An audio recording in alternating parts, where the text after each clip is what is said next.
Good morning, everybody. Thank you guys for being here. Hope you're all doing well. We are going to start things off by heading to the south and fighting some centaur. We have lots and lots and lots of centaur to fight. We're not even hated yet, so they're still going to be non-aggressive, which is probably going to be a good way to start the morning off here. Well, afternoon now. Turkteen, Asher, good afternoon, guys.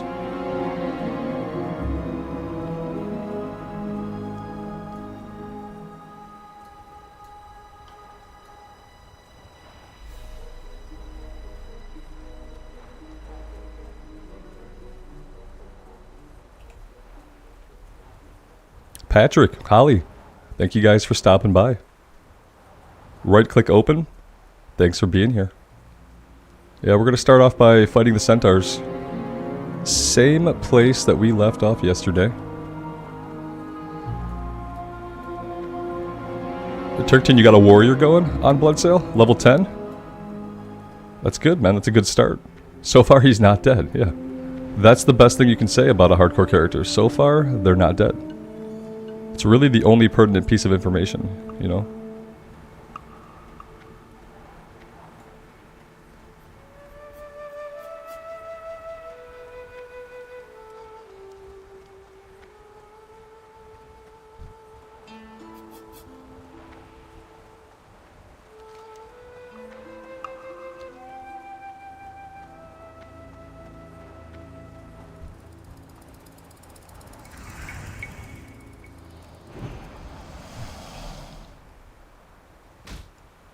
MJ, good afternoon. Thanks for stopping by the stream.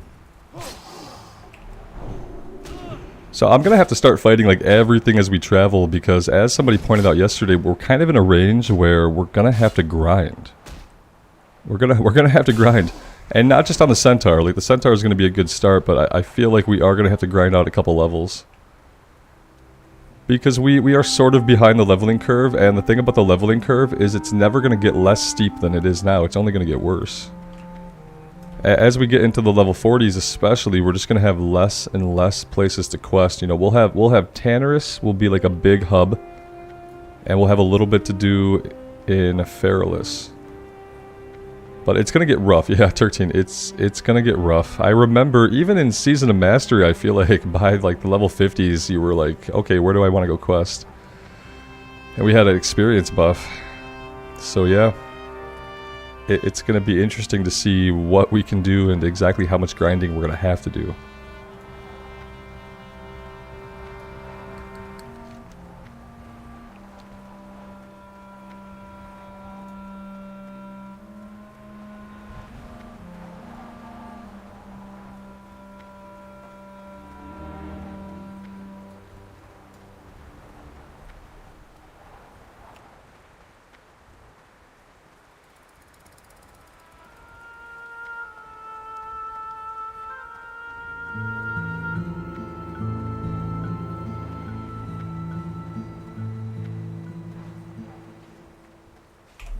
I wonder if the Kolkar have a higher chance to drop the ears that we need. Oh, then again, we have 9 out of 15, so we're not doing bad.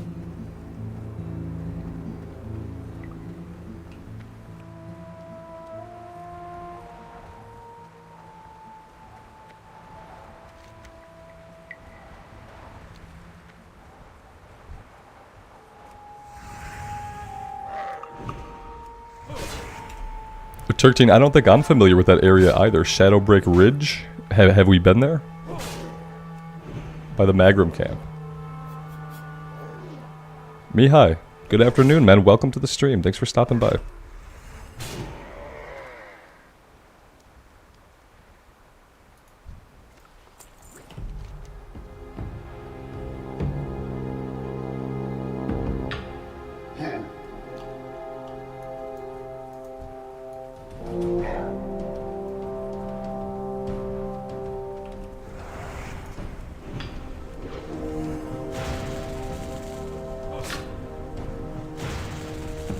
Turkteen, I'm probably going to have to look for that. You said it's east of the Magram camp? Okay. the bald spot on the map? Oh, yeah. Okay, yeah, we'll check that out. That sounds interesting. We won't push it. It's probably dangerous, but we'll have a look. Karen, good afternoon. Thanks for stopping by. Yeah, I'll check that out. That sounds pretty interesting.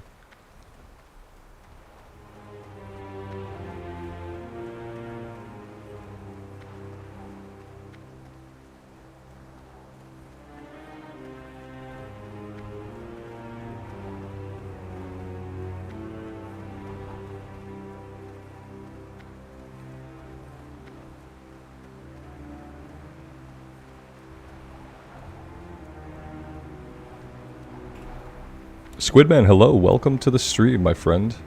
Thanks for stopping by.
Probably be a good idea to get, you know, some mana back before I engage this guy.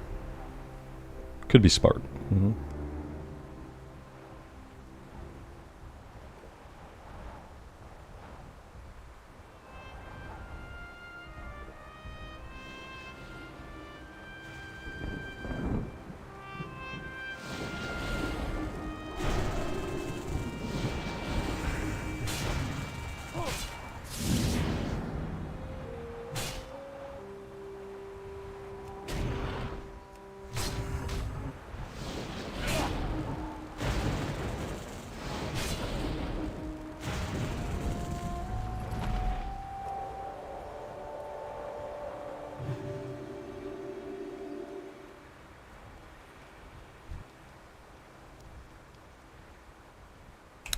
It would have been really, really, really, really smart to buy water.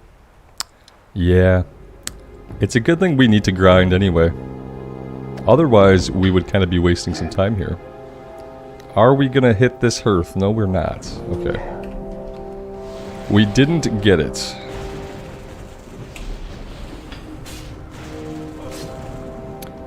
Mihai, have I seen the news about the coins that apparently you'll be able to buy with real money? You're talking about the marketplace in retail? The trader's post? Just want to make sure before I say anything else.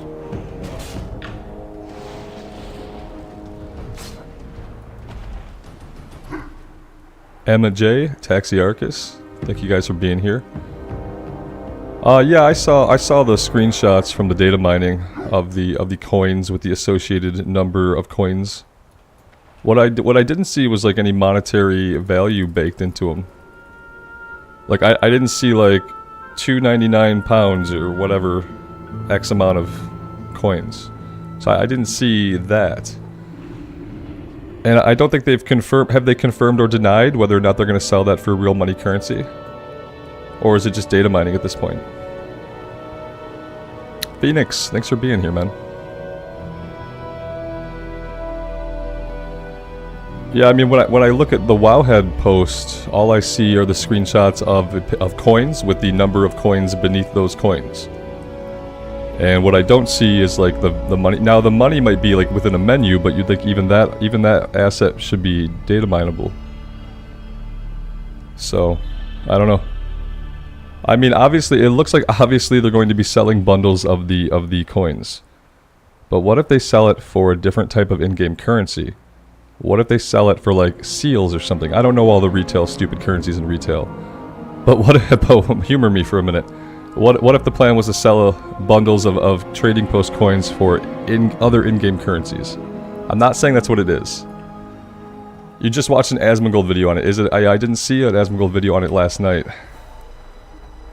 And as much as I would like to check that video out right this minute, I don't think I can. I don't think I can. Yeah, I don't think I can do that right now. Maybe I'll check it out on break. Let's get some water. We'll head back out while we chat.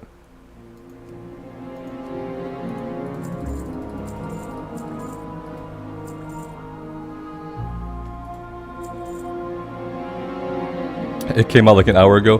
Now you watched that video. Is there any confirmation beyond what we've seen? You know, is there any other indication that for sure, definitely, real life money will be paid to acquire these sacks of coins or whatever they are?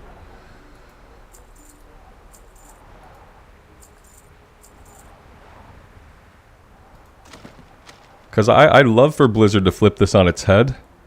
And to be selling those coins for like those crests that you can get or something. I don't know. Like I said, there's in-game currencies I don't know about that I don't play retail right now. But I'd love to see them flip it on its head and have it not be real life money, just for once. Just for once, I want to see them flip it on its head. That would be great. People get so bent out of shape about it, and then it's not what we thought. That would be awesome. Do I think that's what's going to happen? Yeah, probably not. You know, probably not.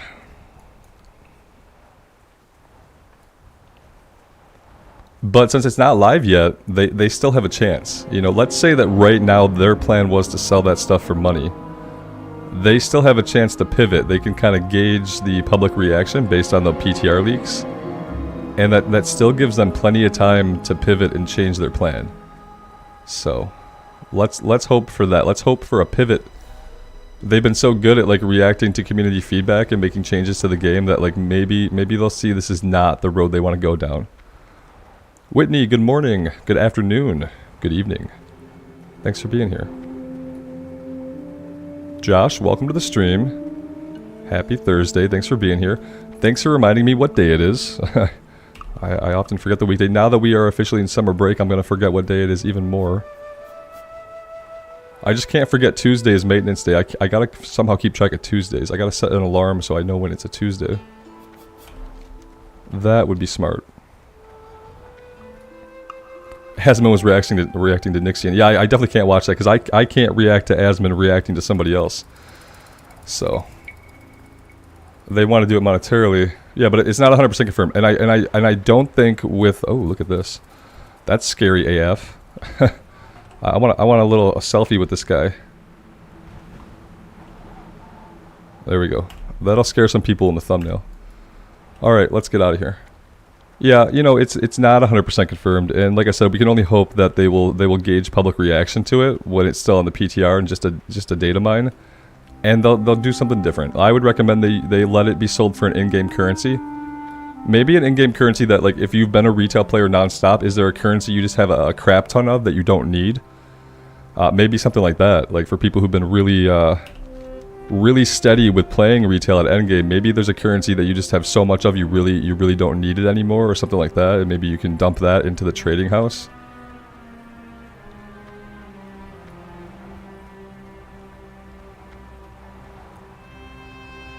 Yeah, I'll check out Asmon's reaction to it between streams later on. I like hearing his take on things anyway.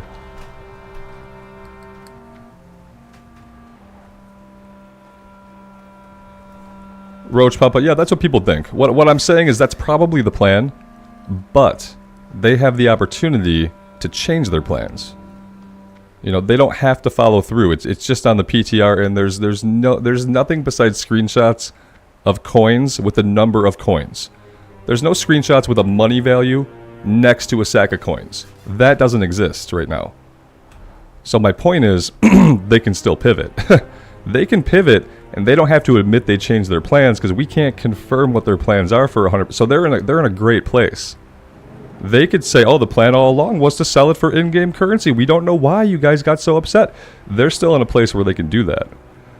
And I sincerely hope that they will. But do I think that they will? No, probably not. I can hope, though, you know. I can try to be optimistic about it.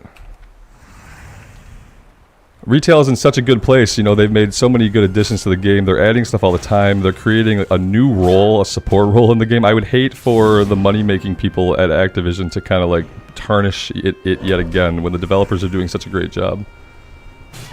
Bobby's head will be the icon of the currency. We have to sell a currency for real-life money with Bobby's head on it. Then you use that currency to trade it in for trading post coins. Yeah. Bobby's head should just be on the WoW token. It should just be Bobby's head.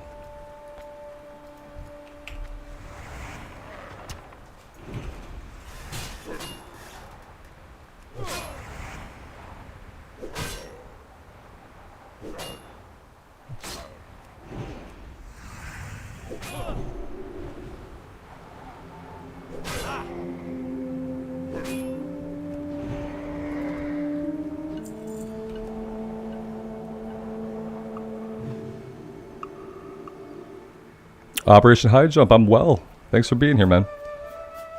Yeah, I feel like, and they're in such a good position, it could be such a good PR move for them to be like, hey, actually, we're selling this for in-game currency. For people with too much of this and this going on, you can now trade it in for trading post money.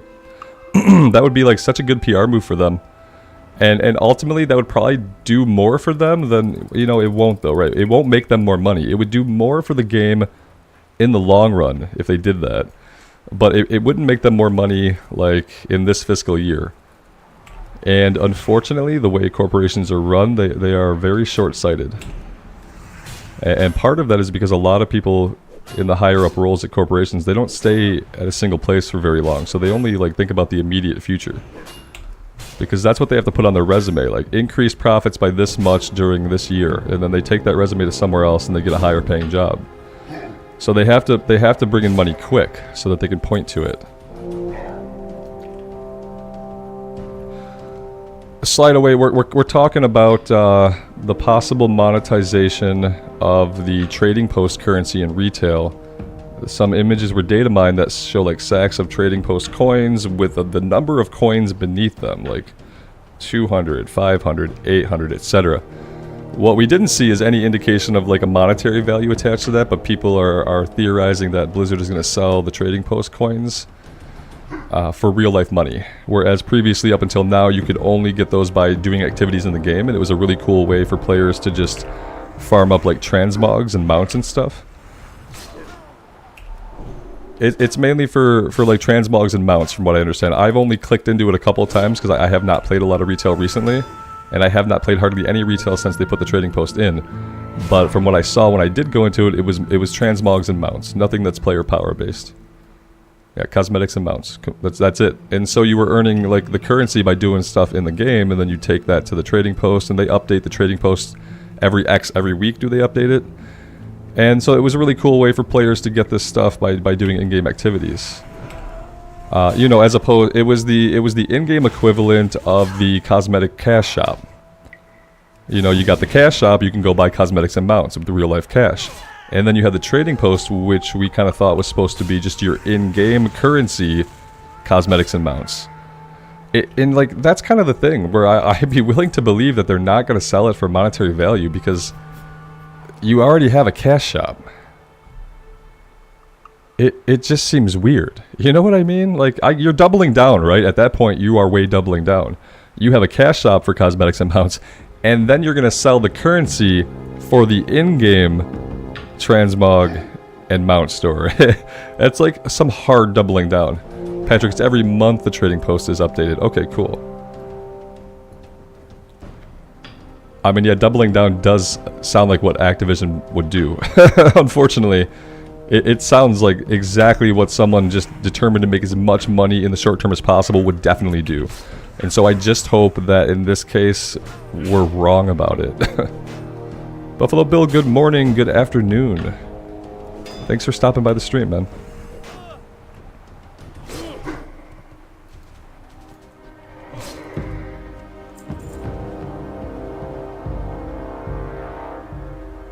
Steven, thanks for being here. I'm doing well. Thank you.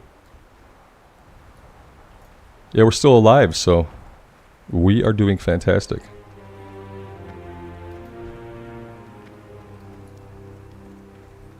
Blood Moon, good morning, good afternoon. Thank you for stopping by.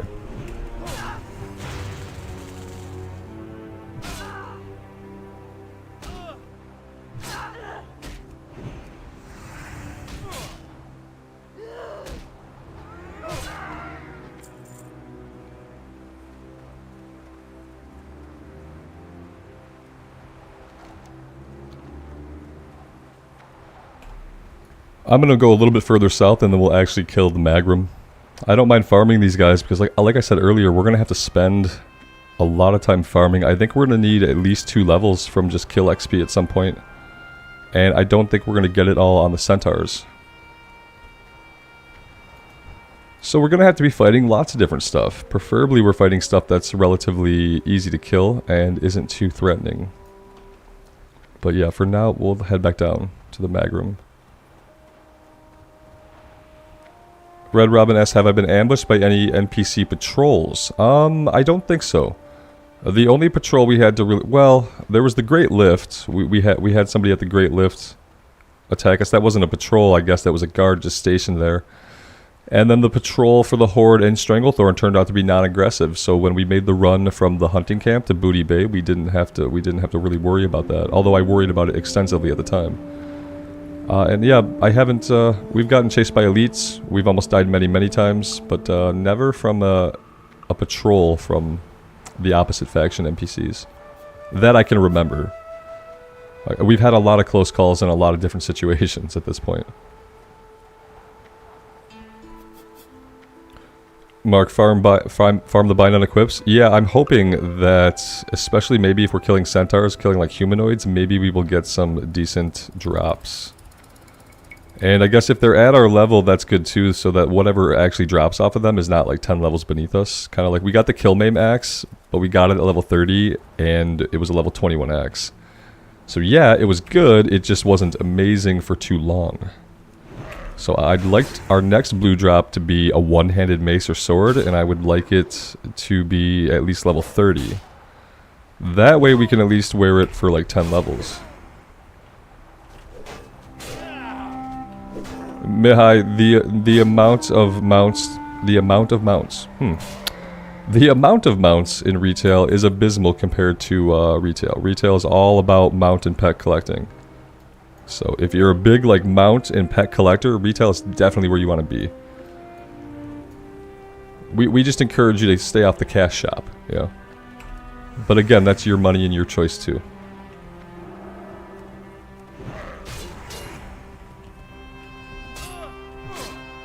Just know that if you go on the cash shop for any cosmetics or mounts, you're buying the gas for Bobby's yacht.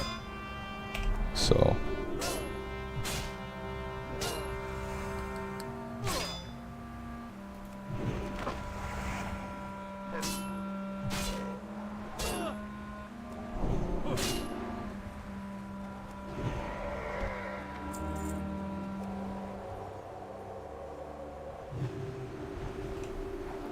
Yes, Red Robin, we will be getting the Paladin specific mount.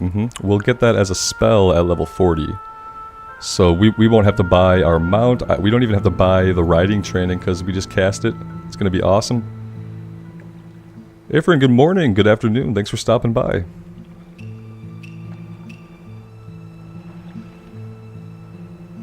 Ivan, good luck, man. That's awesome.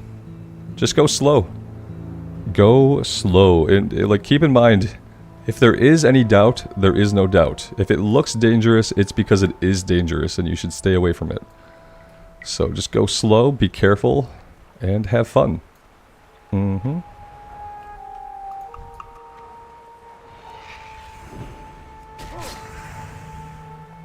This is something I'm fine taking responsibility for. Yep.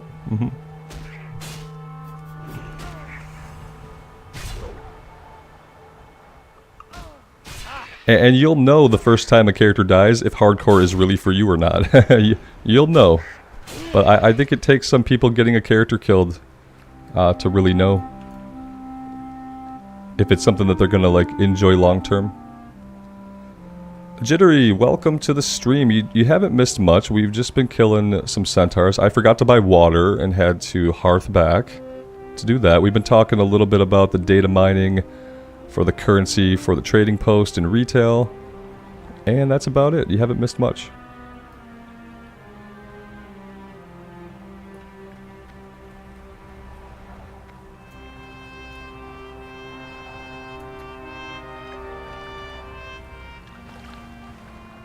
Hellycatch, you like the new lighting? It's not as jarringly bright around the edges of the camera. So I'm hoping that gels a little bit more with the actual gameplay. Because like the sharp contrast of all the whites, I noticed was really annoying to me. And I plan on doing some different stuff with my background, but until then this is like a half measure, so I don't hate it as much. I want to do the wall that you can see to my left. I want to do that in Alliance Blue. That would be like a short-term thing that I would do. Jittery, for hardcore servers, if you are in the States, you want to go on Bloodsail Buccaneers, and if you are in the EU, you want to go on Hydraxian Waterlords. Those are the two hardcore servers, North America and EU. And make sure you got the hardcore add-on installed. Make sure it's enabled right when you log into your character.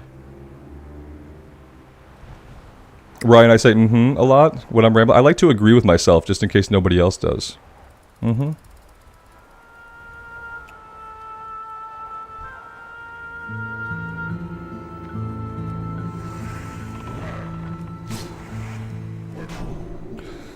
Is it just one faction? Jittery, that's a good question. I don't know the faction balance on Hydraxian Waterlords. On our server here, the Bloodsail Buccaneers, it seems pretty evenly spread.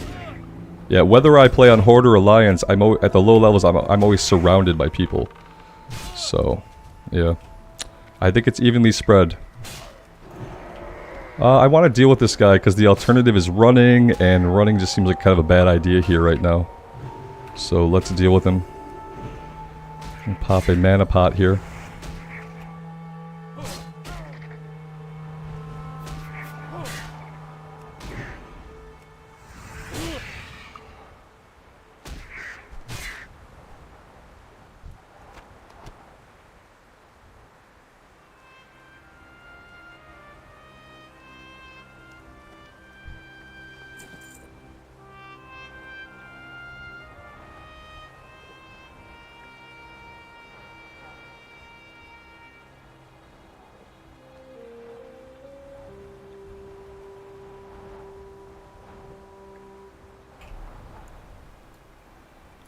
Yeah, Mihai, like I said, if you're into that, if you're into the mounts and stuff, retail. And then for retail, you just have to ignore the stuff that, like, you don't like about retail, you know? Like, if you don't like the monetization, stuff like that, you just have to, like, pick and choose the parts of the game that you're going to engage with and enjoy. Because there's definitely a lot of fun to be had.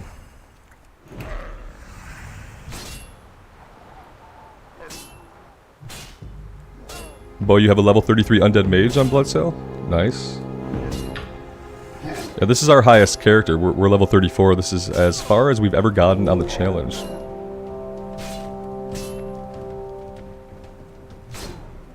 Jittery, that's a good question. I haven't looked at those analytics in a while. Those specific analytics. I have to go to one of my pages and see the breakout.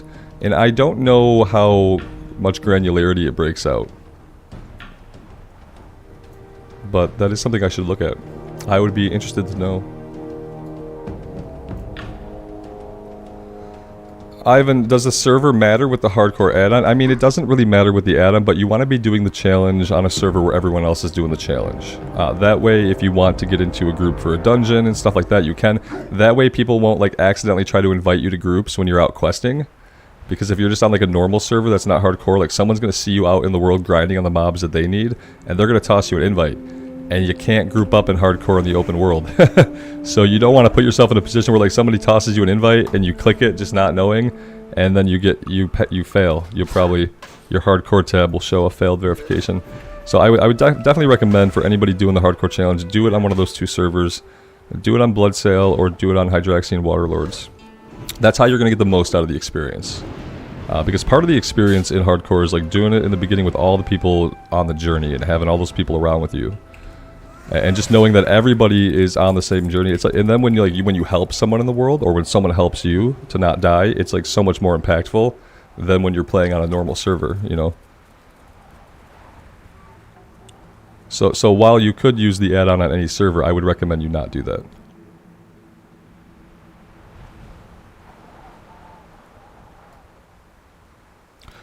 Jittery, it didn't fail you? Yeah, it is against the rules though. I'm not sure exactly that it didn't trigger the verification. Maybe only dying triggers it. But yeah, you're just not supposed to group up.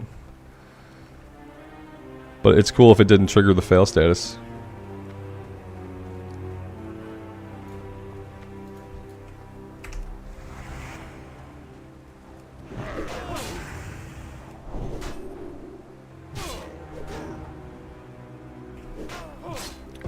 Earthen, it's gray in combat, so if you're in combat, it doesn't let you do it. When we get out of combat here, it'll light back up. We'll be able to go into it. Yep.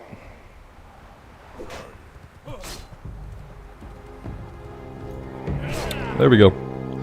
Yeah, for some reason it disables it when you're in combat. I'm not sure why. So yeah. There we go. Has your start date, has the version, and it has your verification. I didn't know that either until I tried to click it and I was like, I had the same question. I was like, uh-oh, why is this grayed out? That doesn't seem good. And then it was a combat thing.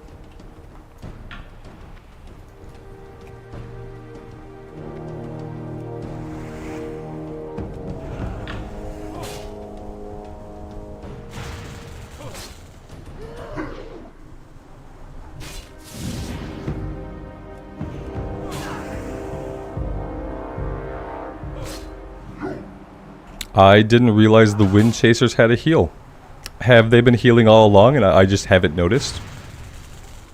Because all I've seen them do is cast lightning.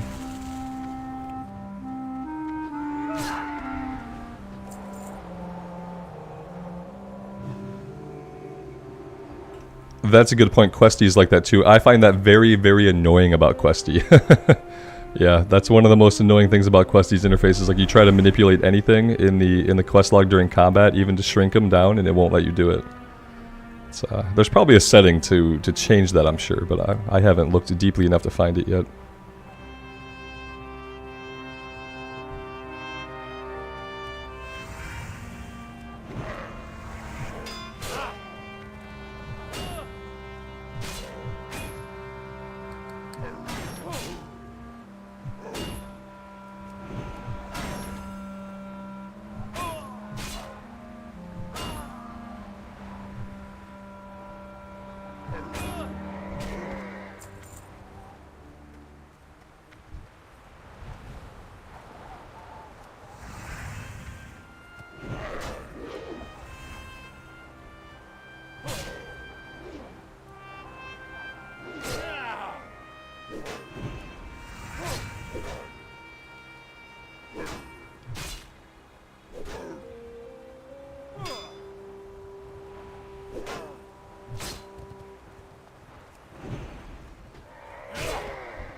Yeah, the mob density is pretty thick here, and it's really just going to continue to be that way basically in every zone we go into going forward. I don't think it ever gets like more spread out, and then it culminates in the Western Plaguelands, which is a terrible place to ever try to do anything besides get killed by a bunch of ghouls. There are ghouls that frost, there are ghouls with fire. It's basically like it's designed as a place to kill you over and over and over again. It's like the Dark Souls of Classic era. You will die in the Western Plaguelands. And I don't know how we're going to deal with that, but luckily, that is a problem for future Robert and future chat to worry about.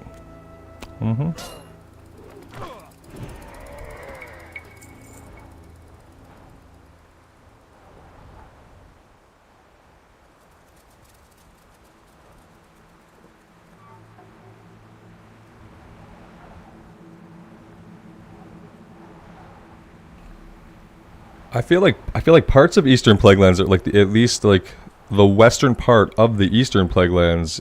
The mobs kind of spread out a bit. Now, there are some dangerous parts, but the around Stratholme is basically the worst place to try to survive. And unfortunately, at that level in the game, you can't skip it. You can't say, you know what, I'm not going there. You have to go there. At least for a little bit, because you don't have any other quests to do. The alternative is trying to go someplace like Winter Spring and just grinding on enemies for like forever. That would be the safe option. But at that level, I don't know how effective mob grinding is, because you need a crap load of XP to level. Alex, welcome to the stream, man. Thanks for being here. When these guys go aggressive, I'm gonna have to pay a lot more attention to where we're fighting them. Mr. Chewy, thank you for stopping by. I appreciate that. I hope your day is going well, man.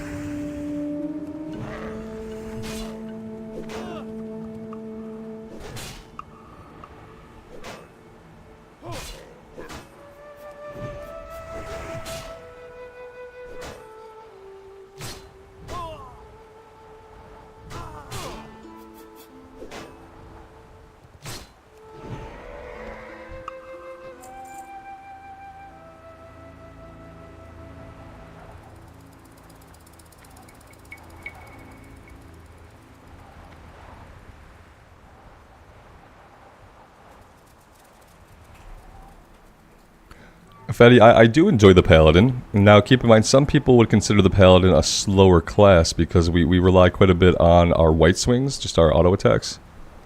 But yeah, especially with the build we're doing now, where we judge Crusader first, and then we go with Righteousness, and then we judge that for more damage. I like this build. I like this build better than the Seal of Command build we were doing before. Just having the one more button to push is really good.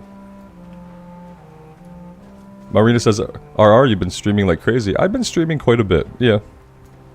I started getting back into some more of the immersive recording stuff today, so... I still plan to stream this character, just exclusively this character. I'm not going to do any more recordings on it, but... Yeah, I've been streaming a lot. I don't know if I'll keep up that cadence or if I'll settle down onto like one stream a day kind of thing, but we'll see. I've got 15 ears. Yeah, I'm just killing these guys for rep, Vic. We're trying to make them hated. We want them to hate us because we're trying to get reputation with the Gelkis. And the more Magrum we kill, the better our rep with the Gelkis. And that's kind of the goal of the quest, is to become friendly.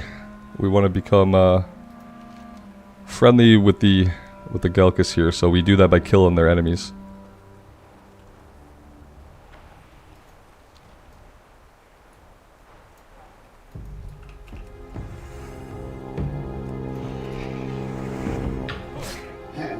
Turkteen, I asked people yesterday which one was better for Paladin, because they give different rewards. And I was told that we wanted rep with Gelkis, so that's what I started in on. But as far as like being able to kill them and fight them, you can fight them all out on the open world, so, and they're all the same level-ish, so I don't think it matters from like a hardcore perspective. It matters from a class perspective.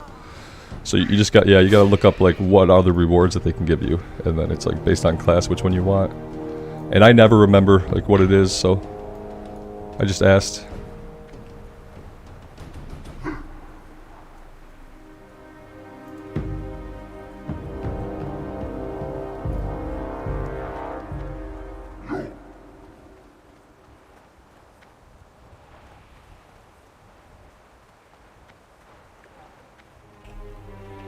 Lael, welcome to the stream, man. Thanks for stopping by. Okay, and why do I use Devotion Aura as opposed to Red Aura? Yeah, I just like having the extra armor. It's more survivability. Red Aura doesn't deal enough damage for me necessarily. Also, we have a lot of times when we need to run away. And with Red Aura, if they're getting hits on me, they're getting hit by Red Aura, which is going to keep them on us longer, when what we want is we want them to fall off. So, that's kind of why I'm rocking Devotion Aura. just for the survivability and so that red aura is not damaging an enemy if we're trying to run away.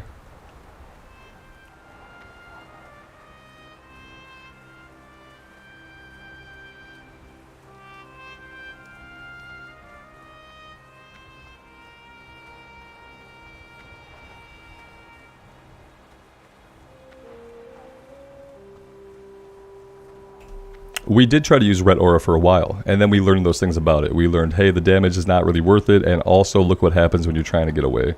So it was just kind of like an experience kind of thing that led us back to Devotion Aura.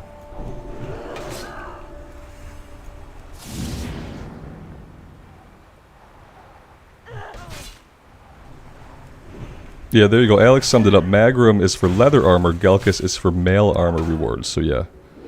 This guy's gonna heal again. I swear they weren't healing yesterday, unless I was so distracted yesterday that I just wasn't seeing the heals go off.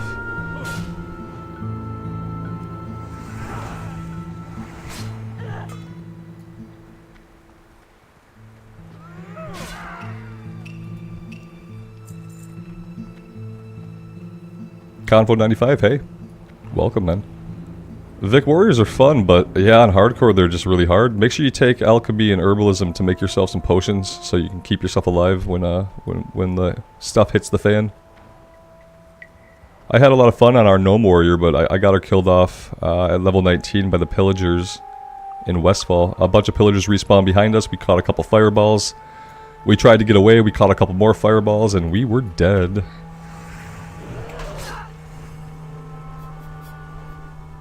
Yeah, I love the two-handed bleed builds with warriors. I like having the rend and having a two-hander. Charging in is so much fun. Charging in is like there's no other feeling like it on any other class. Just being able to charge in like that, get that initial stun, build up the rage, and start swinging away. I really love the charge. It's probably my favorite ability on the warrior, just because there's really nothing else like it, especially in classic era. There's no other like gap. There's no gap closers besides charge.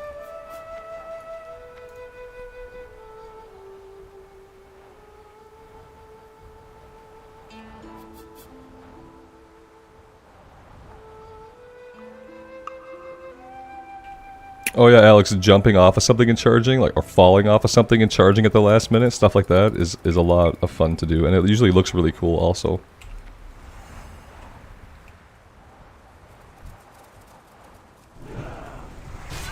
Alright, I gotta remember to save my interrupt for the Wind Chaser heal.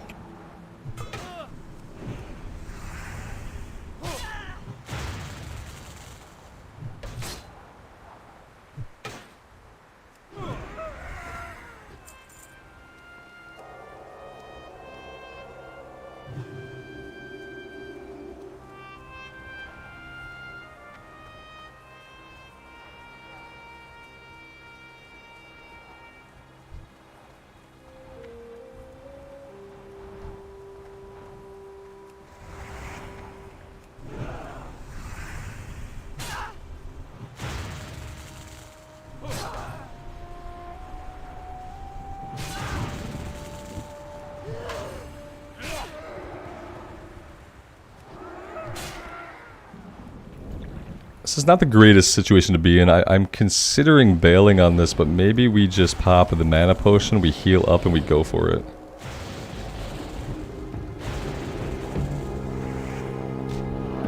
More loot chiefs greater than royals? Yeah, absolutely. I just have a royal shirt. We lived in Missouri for 8 years, so yeah, we're huge Chiefs fans. We watch every game. We watch every football game we can, but we watch all the Chiefs games. Baseball, like, I haven't really gotten into watching a lot of baseball. This is just a shirt I have from living in Missouri for so long. To be fair. To be fair. Just the random shirt that I put on today. But yeah, I definitely agree, you know. Chiefs. Go Chiefs. Am I still enjoying the Paladin even though it's mostly auto attacks? Yeah, you know, LS, it's not really anymore because of the build that we went. We're pushing more buttons now, and I'm liking this spec better than the Seal of Command. So we are relying a lot on the auto attacks still, but it's not that complete. We have a couple of other buttons we get to press.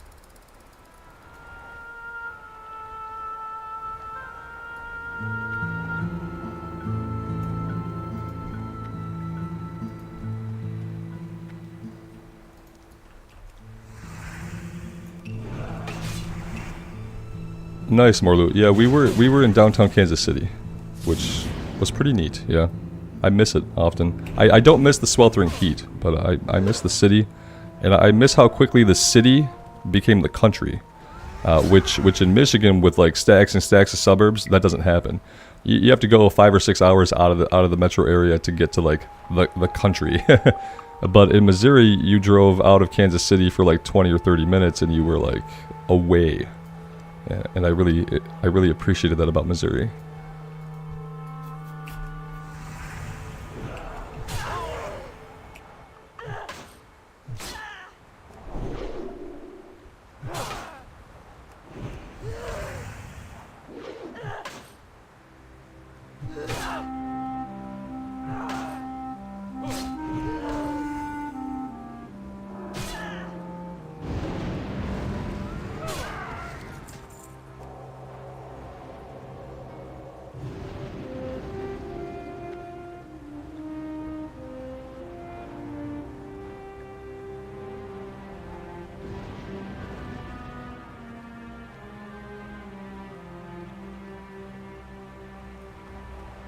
We have a druid buddy here. Well, not a buddy necessarily, because he is a Tauren. We haven't seen a lot of people since we've gotten into the 30s. There's been an obvious drop off in the amount of people that are in our level range. Obviously, a lot of people do not make it to Desolace. And the interesting part is, like, the world is going to feel more and more empty, like, as we go. Which normally, like, in normal World of Warcraft would probably bother me, like, never seeing anyone around. But, like, in hardcore, it's almost like a rite of passage. Like, I fought my way here, now I get access to all the mobs. I get access to all the objectives. Oh, look at this! They aggroed, even though they're not hated, he aggroed this guy. He, like, added him to the poll. That's interesting. I didn't know that could happen in the state that they're in. But apparently it can. That's good to know.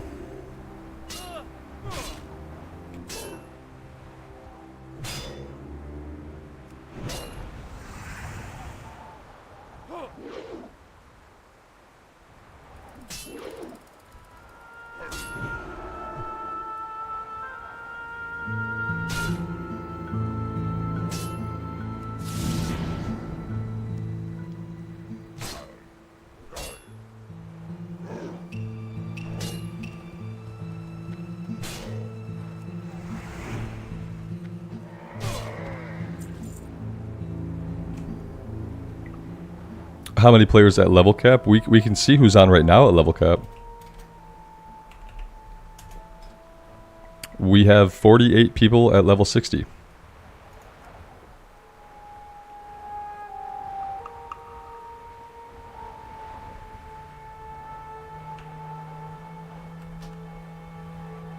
Then again, you know, it's a 1 o'clock in the afternoon on what I think is a Thursday. So, you know, a lot of people are doing other important things right now. So there could be more, like if we were on in the evening, there'd probably be over 50 for sure. There's probably lots, but it's still probably relatively small compared to like a normal version of WoW. Vic V, you're absolutely right about that. Vic said there's no guarantee they're all hardcore players though, the level 60 people. That's absolutely right, yeah. Yeah, you don't have to like abide by the rules. You can res if you want to. Absolutely. Yeah, that's a good thing to think about. We assume for the most part that the people we encounter are doing the hardcore challenge. That's not always true. On the druid, we saw a hunter res right next to us. Right where we died, actually. Right where we later died. We saw an orc hunter die, and he came back and he resed. So, I think sometimes people take on the hardcore, and there's nothing wrong with this. So, I'm not saying it like in any kind of derogatory way.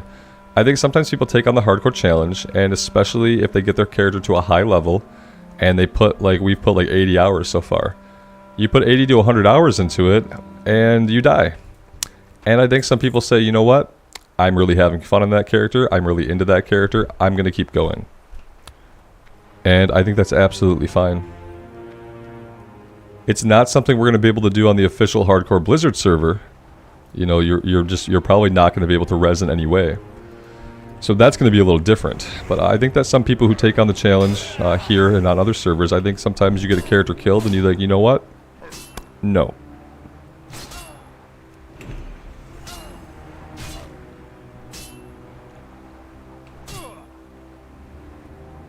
Alex says, all the 60s I've encountered when I checked their hardcore tab, it was saying failed. Yeah, that's a good point. I didn't really think about that, you know.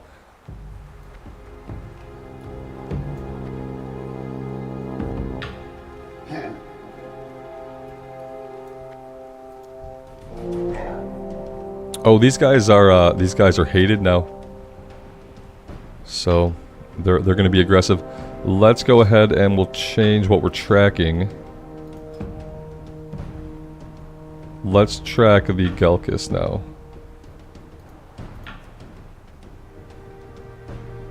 So did we complete the quest? We did. Okay, where does this turn in? It turns in over at the Gelkis guy, over this way. Let's go get this one turned in. And we'll see what's next. They might have some quests for us, I guess. I don't remember these at all, so...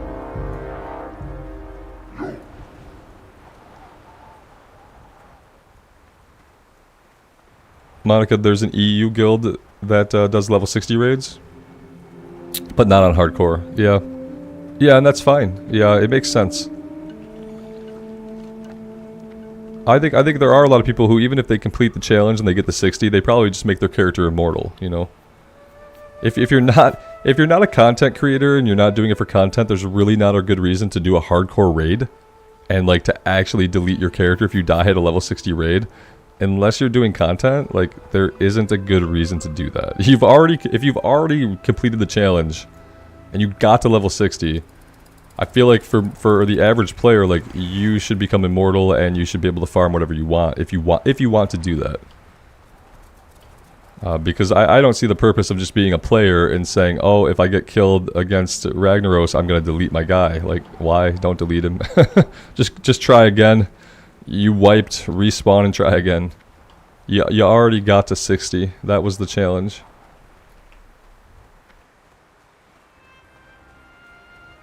I think we might see an option like that for the Blizzard hardcore servers, because of that reason, like, some people, like, they want to do the challenge, and then they want the reward for doing the challenge to be a level 60 character who did the challenge, but who can now do the raids and do the endgame dungeons and not have to worry about dying and deleting.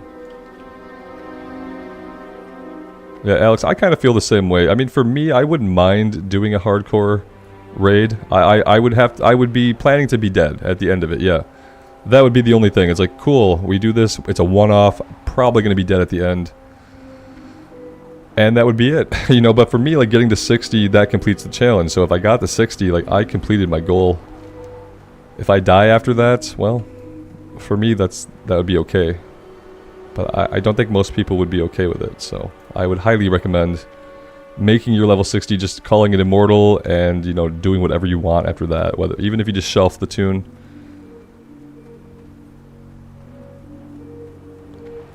This is an interesting area. I don't feel like it's super safe, so I'm glad we didn't aggro anything. I could have taken a smarter way over here, but I don't know the zone at all. I was kind of hoping for, like, more map reveal. Maybe if we head up here, we'll get a map reveal. Kodo Graveyard. Okay, there we go, there we go. Now I can see. Are we going to be able to get up the hill over here and actually get out of this little ravine? Maybe. Luca, hello, welcome to the stream. Thanks for stopping by.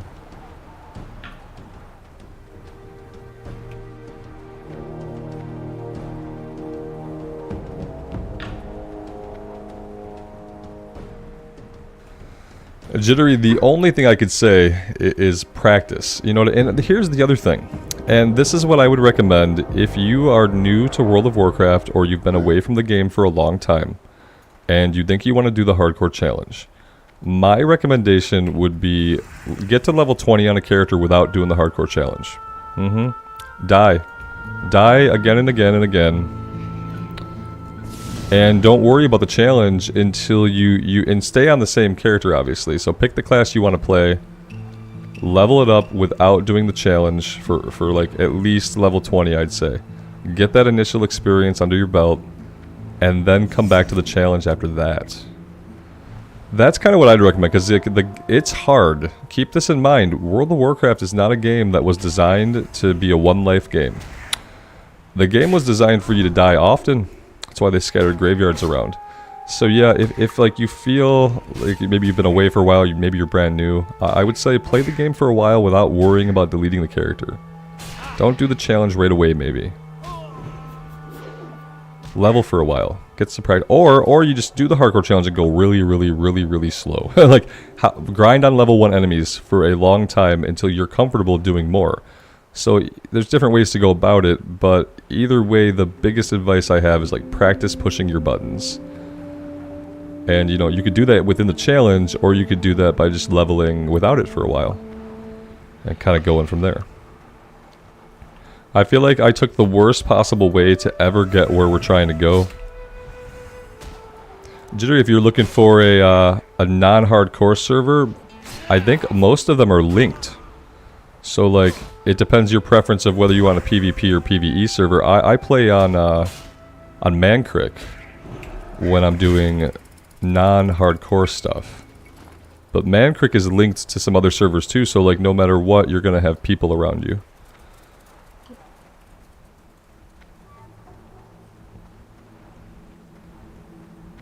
But yeah, if you look at the tab, you'll see the population numbers and the server type. So if you're looking for a PvE server, you know, I'd say maybe Mancrick would be a good fit.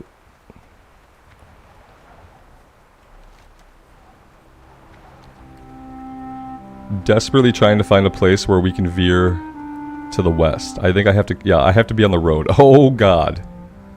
Oh dear Lord, that's Rexar. Okay. Alright, well. He's Skull, so that's bad. That's really bad. He's kind of going right where I need to go. I realize, unfortunately, he's kind of going right where I need to go. And I don't like that. Super sketchy. Let's just come down here and maybe we can just avoid the road entirely. I don't like this. I feel like this is bad. 12 minutes on the Hearthstone.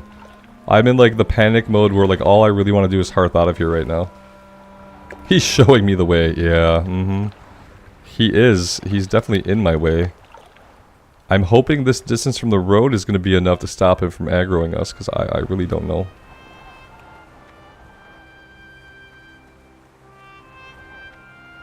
At least all these guys down here love us now. I wonder if they would fight him. Probably not, right?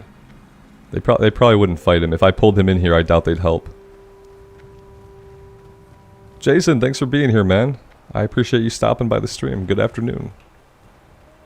We just saw Rexar. He's up here with his bear. Where is he? I lost him. He's gone. We put a skull on him. We put a moon on the bear. And, oh, there they are. Oh, good! They turned in! They turned in on the road here. I didn't know they were going to do that. That could have got us killed, too. Yeah, it's something.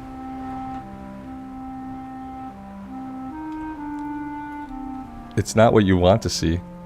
He's pathing all throughout Desolace on the main road. Oh, good. Okay.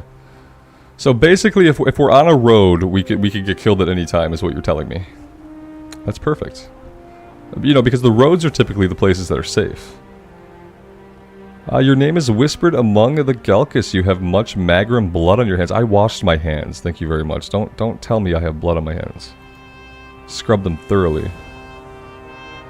The Kolkar Centaurs think their magic is strong. They do not know magic. They would not know magic if it bit them. Okay.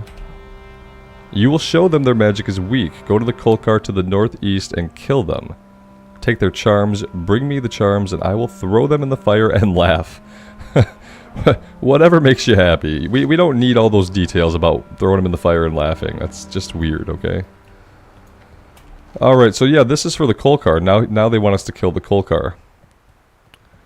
I would love to not have to walk anywhere near this road again for, like, the foreseeable future. That's what I would really like.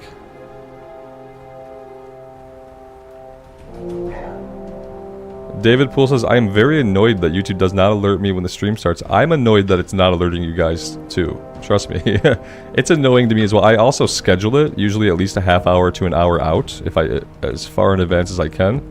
And I don't think it really alerts a lot of people when I schedule it either. So I feel like to get alerted to when it starts, you have to wait for it to be scheduled, go to that, then click on the alert there so that will notify you when the stream starts. It's like, even if you have the bell rung on my page, which I appreciate if you do, I don't think that alerts you to the stream starting, which is weird. You'd think that it would. But yeah, I think you have to go to the scheduled stream page and click the separate notify button there, which is incredibly annoying. Jason, you say you get the alerts.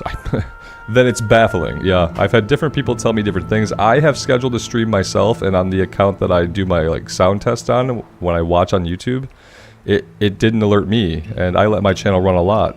So you can imagine I was surprised when like it wasn't even alerting my account of my streams or the scheduling of those streams. And I think that YouTube is just kind of weird.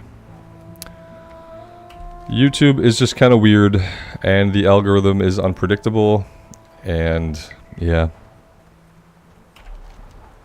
Sometimes the algorithm is not very good for viewers or for creators.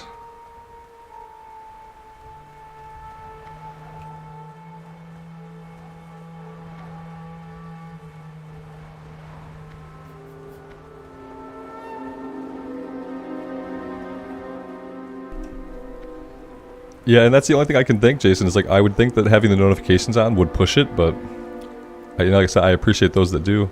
But I worry that it doesn't always alert people, and that sucks. I wish it would be like 100%, you know? What's happening here? Okay, the caravan is killing infernals. That's cool. Oh, there's a player doing it. It must be an escort. What are you? You are a warrior. You can have might. Somehow by giving you might I got into combat. That was not what I wanted.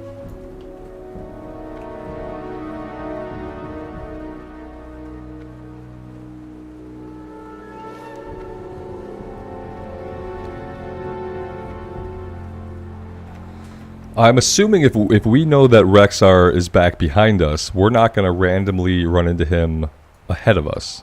He doesn't have like multiple spawns at the same time, right? He's one NPC. Does he ever despawn and restart his route, or does he walk his whole route unless somebody kills him? I just don't want... right now I'm believing that the road is safe, and I want to operate under that assumption only if it's true.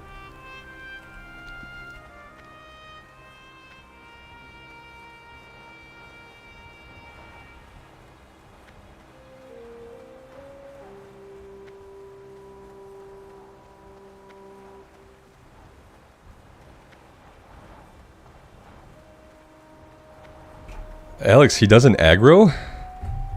Okay. Yeah, the Horde NPC in Stranglethorn that I was super worried about on the way down to Booty Bay, they didn't aggro either. And I was kind of like hesitant to believe people, even though like, you know, the information is there. And like, with Rexar, I don't think I'm going to test it. We saw the Elite Giant earlier, Grant, yeah. I did see him. I don't remember where he was, but we did see him in the distance. I think I grabbed a selfie with him. Yeah, I don't think I want to... I like knowing that there's a possibility that he's not super aggressive, yeah. At the same time, I'm not about to walk up to him and wave at him. I feel like, what if he's not aggressive, but the bear is? That'd be like factually correct, but totally misleading. Rexar is not aggressive, and then the sentence ends, and it doesn't talk about the bear at all. So the bear could be aggressive. He paths through Feralus too. Wait. How is he in two places at once? What a jerk. That's not cool. They couldn't come up with a different Horde NPC to walk around in Feralus. They had to use him twice. Okay.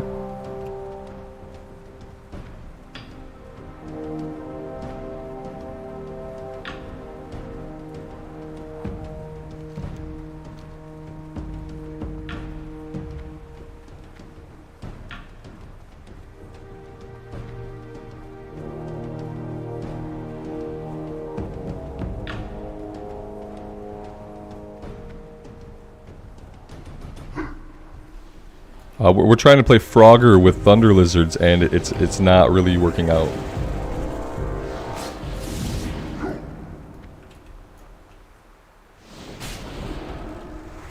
We can't pull them away from this vulture because they cast.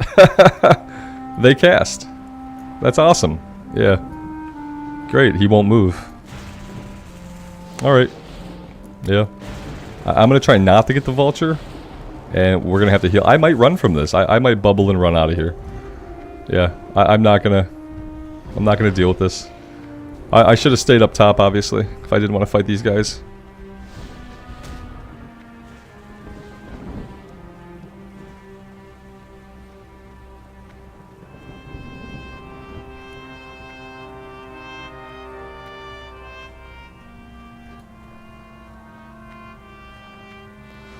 Jason, how many people get the Frogger reference? Out of 124 people with my typical age range viewership, maybe 30 or 40%. I think quite a few. Remember, Frogger has had like different iterations over time, so.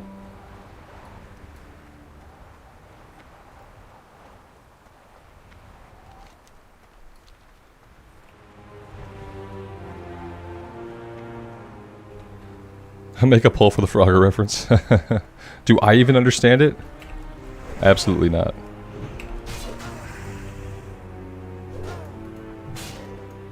Maybe I should have said like Crossy Roads. Isn't that the chicken Frogger equivalent? The newer Frogger equivalent?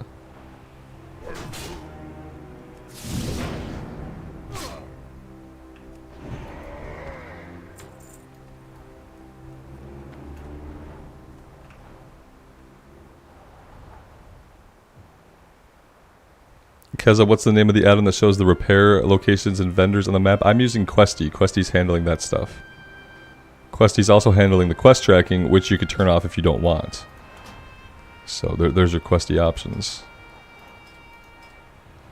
And you can kind of tell it to track what you want or what you don't want. You can turn off. But yeah, that's what's giving us all the icons for stuff.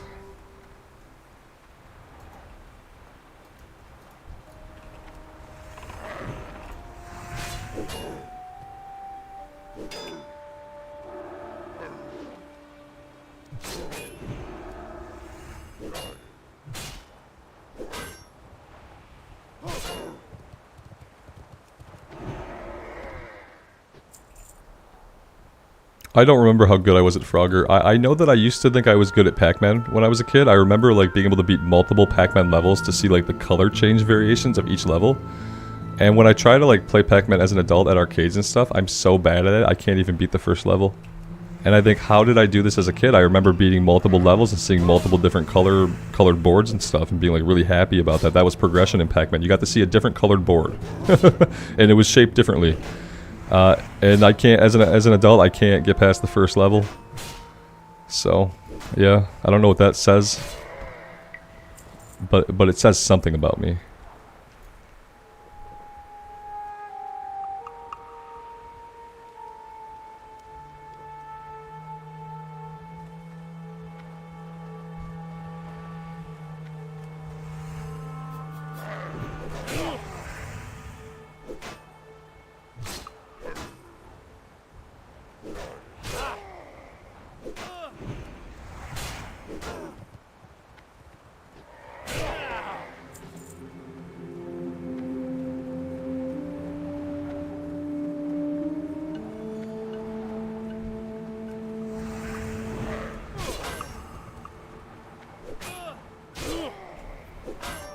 Nicholas, good afternoon, and thank you for being here and stopping by the stream.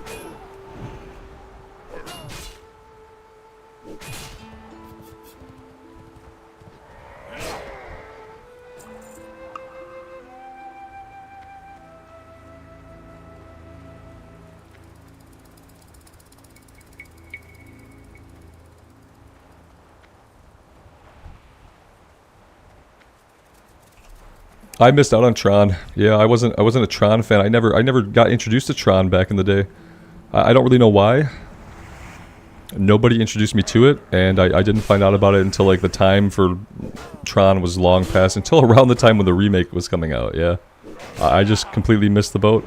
I was the right age group, but nobody around that was interested to introduce me to it, which was weird.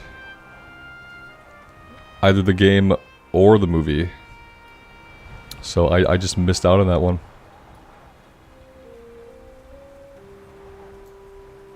Nicholas, the respec feels good. I like the respec. It's another button to push. So that's always good, and I feel like it's working pretty well for me. It's definitely not worse than what we were doing, and it feels better from like a pushing the buttons perspective.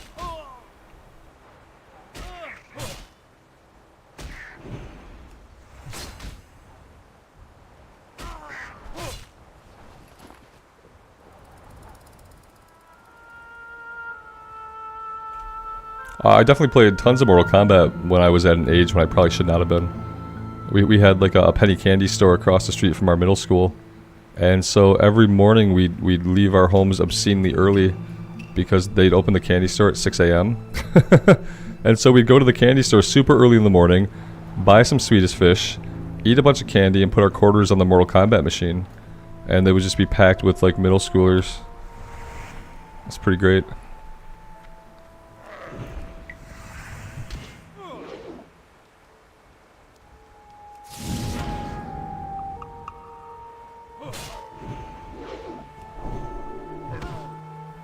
It's a one arcade machine and a bunch of sugar amped up teenagers.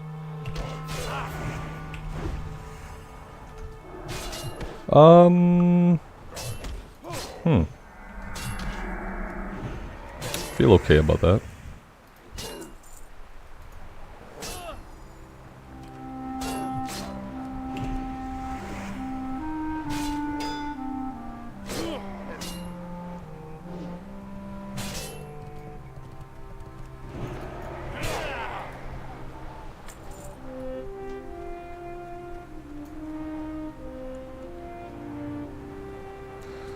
Well, that was an unceremonious way to have to blow lay on hands. I need to be a little bit more careful. I need some more coffee, but I think my coffee is almost gone. And that's incredibly sad.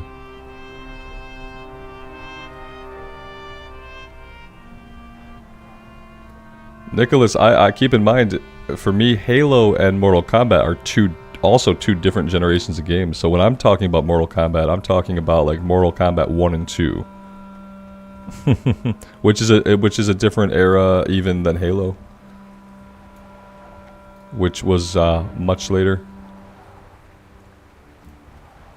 I would say like almost like Doom and Mortal Kombat would be closer to the same era if we're looking for like a shooter from that time period. Obviously, like Mortal Kombat was a franchise that is still around today, so you can look at any era of gaming and see a Mortal Kombat game. But the original ones were quite a bit before Halo.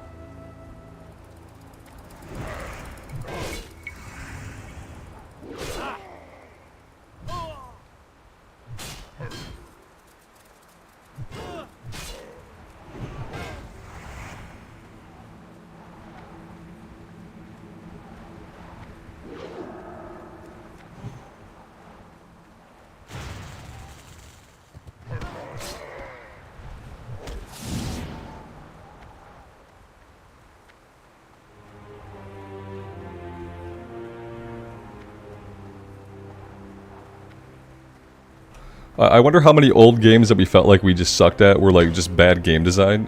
We just didn't know any better because there weren't a lot of comparisons and we were kids. I remember trying to play like some dungeon crawling RPGs that just seemed like so difficult. And a lot of times I wonder about those old games, like if it was just like the game design was actually really bad. So there was not like a good way to like feel successful at it.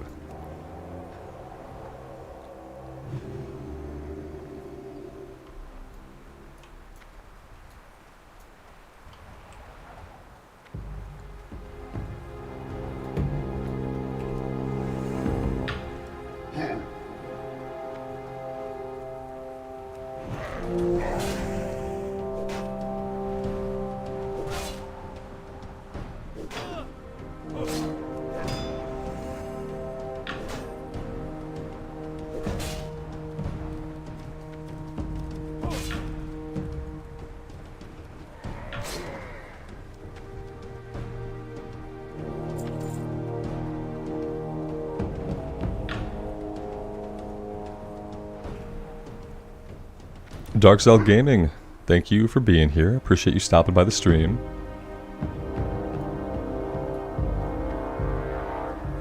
Can I react to the Trials of the Crusader trailer? I could talk about it later, maybe if I've watched it, but I don't really want to make it a reaction stream. You know, I feel like Asmon's got the reaction stream pretty neatly covered.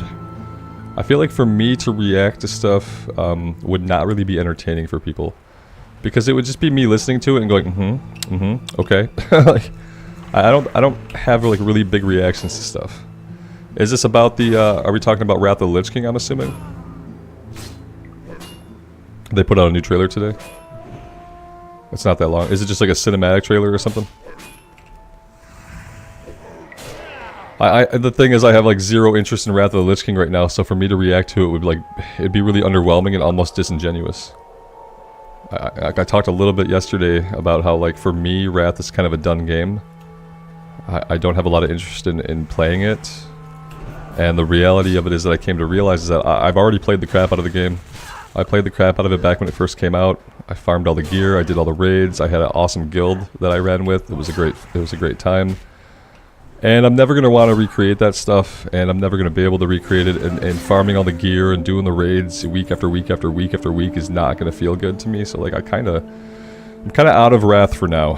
So I'm excited for people that are into Wrath, who they're going to have a new raid to do and stuff. That's awesome. My problem with Wrath is that, well, I mean, quite frankly, we're never going to get more of it. We're never going to get a Wrath Classic Plus. So Wrath is going to end. It's going to conclude in the same fashion that it concluded for me long ago. And I don't feel the need to take that journey again. Kind of the exciting thing for me about Burning Crusade is, like, I didn't really get to raid in Burning Crusade. So one of the things I tried to look forward to was getting a character geared up to do that stuff, because I had never done it. But the Wrath stuff, I did it all to death. I did it all so many times. And more as I played Wrath, I realized that because of how much I did play it back in the day, I just wasn't really excited to log into it.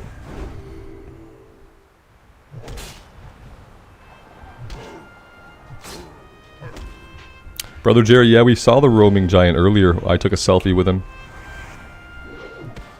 We also saw Rexar, who might be non-aggressive, we're not sure. But data says he is non-aggressive, we haven't tested it.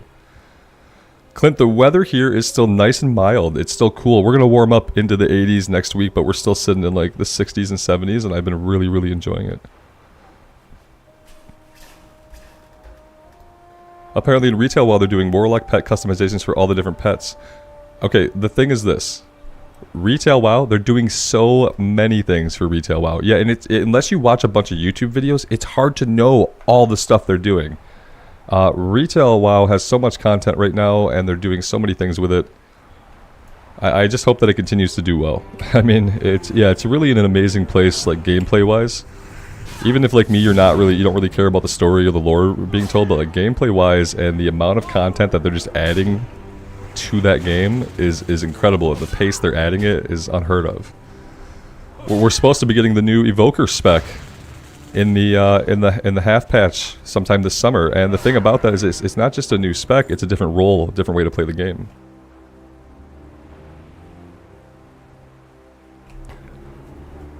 My wife just dropped off a delicious looking tuna sandwich, and I might have to go camera dark to eat it. I'm just wondering if I'm in a safe place to really be doing that. Probably not. Probably not quite.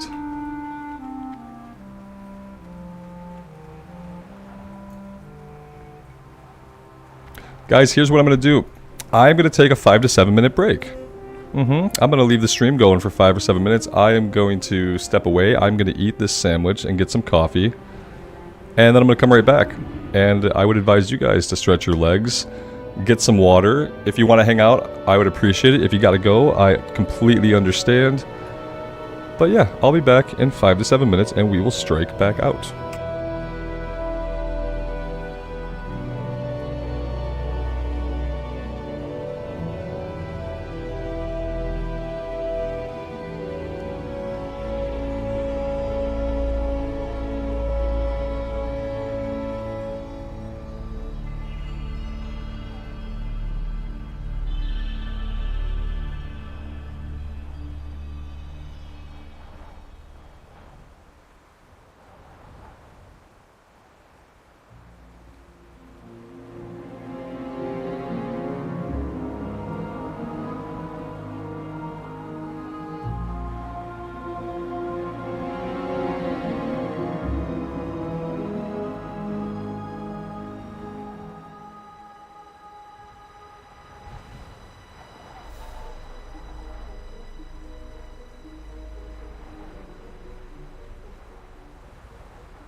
Hey guys. Thanks for hanging out. I appreciate it. If I get to eat during the stream, we can go a bit longer, you know. So it actually helps out a lot. I have an amazing wife. And yeah, delicious food. So,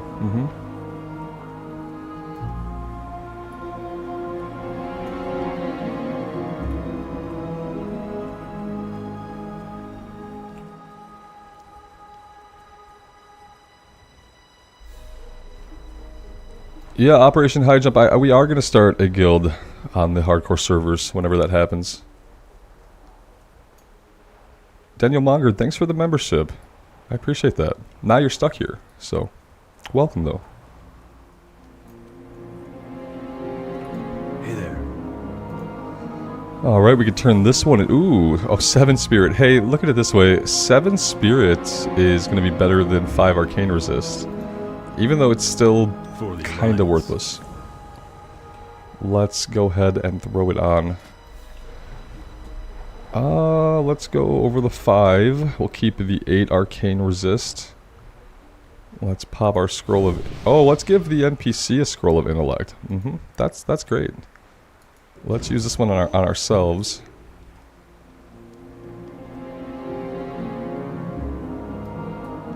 And we probably want to find a vendor. And sell some stuff and get a repair.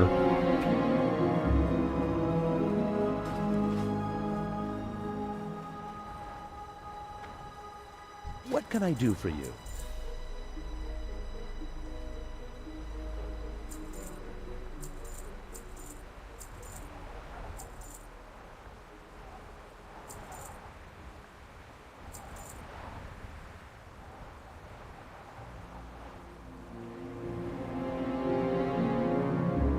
Have a good one.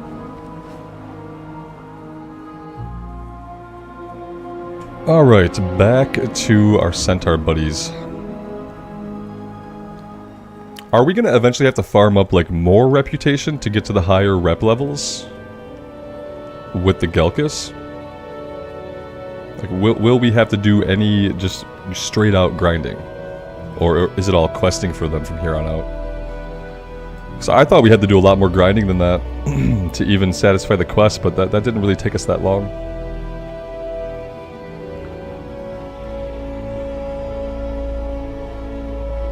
And I was kind of wondering if it was something that we could do a little bit of and then we could leave and come back later and do more. That way, if we have to grind out more rep with them, we don't really have to do it all at once. I want to reveal this area on the map. It's actually annoying me that we don't know what this is. So I'm going to head back into this little area. I wanted to go back here as well, and I forgot to explore that when we were down there. I feel like we'll probably get sent back there at some point. Maybe not into that area, but we'll probably be sent back into the Magrum area.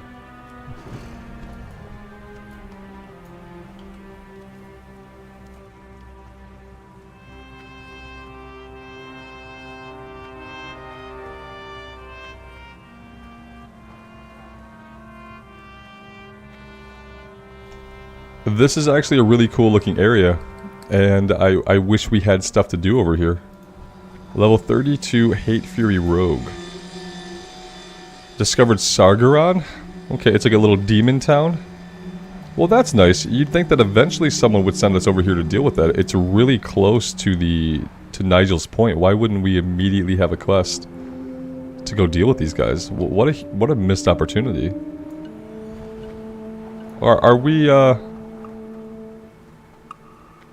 we ever gonna get a quest over here? Does anybody know if we're ever gonna quest over in Sargeron? There is a quest, okay. Yeah, maybe we just haven't gotten it yet.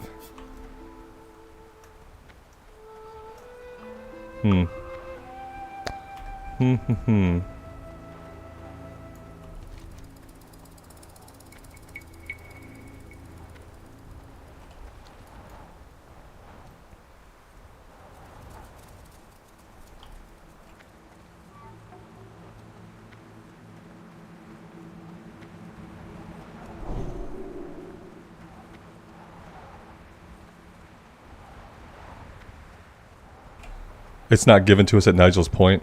Yeah, I wonder where we would get it from. I mean, there are a couple of other quests around. Got the Scepter of Light. I think this is the island stuff. So that isn't going to be it. And you'd think if it were level based, we would have opened it up by now. Because those guys were like level 32, 33. And we are level 34, so... Unless it's a quest that we pick up somewhere else. Which, you know, it's classic era, so that could definitely be the case.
I just realized we're going to hit level 35 really soon.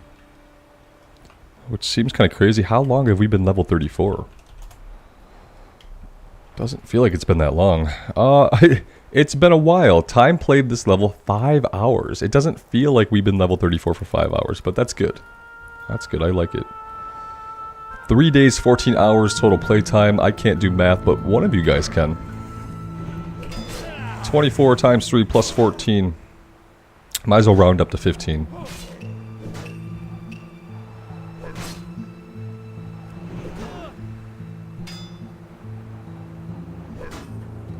I got 86 or 87 when I tried to do the math in my head. 86, 87, depending on if we're rounding up for the 43 minutes. And yeah, I'd say we're about a third of the way through the journey. So you could basically just do like 80 something times 3. And that's like probably a low number of how many hours it's going to take us overall. But it's probably going to be closer to 200 or so hours, maybe 250 for level 60. Especially if we have to do a significant amount of grinding that does not involve quest. Then we're going to see that number bloat pretty quickly.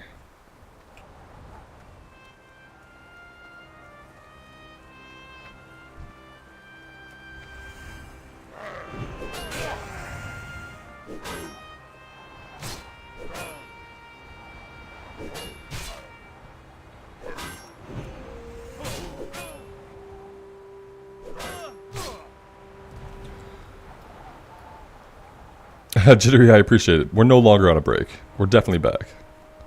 I appreciate that, though. For when we were on the break. Yeah.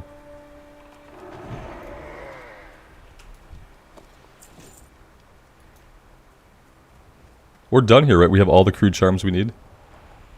Nixta, welcome to the stream. Good afternoon to you.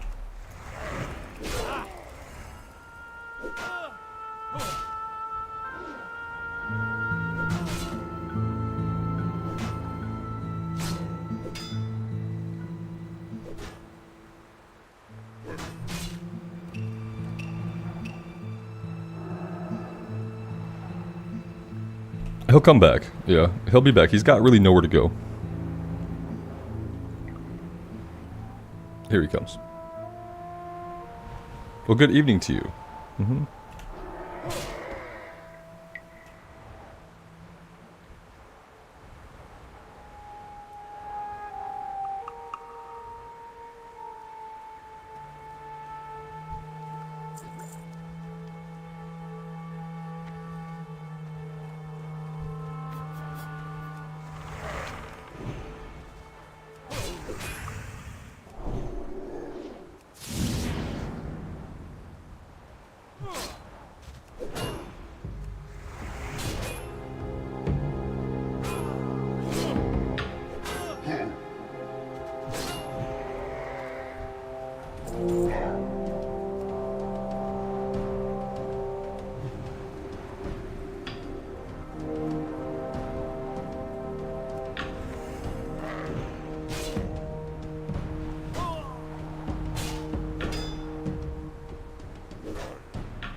Let's go turn it in.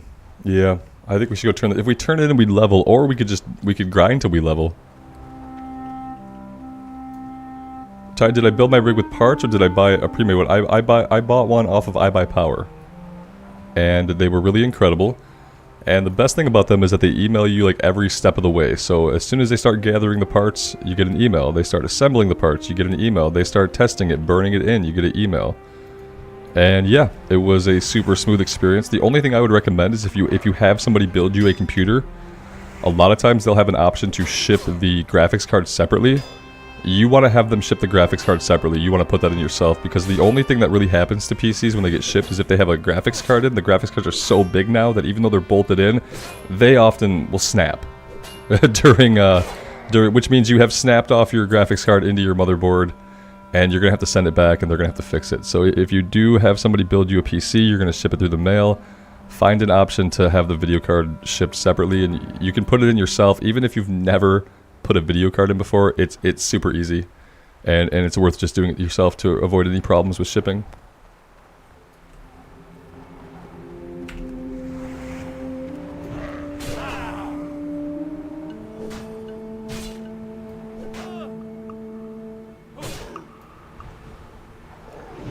Yeah, David, you've used them too?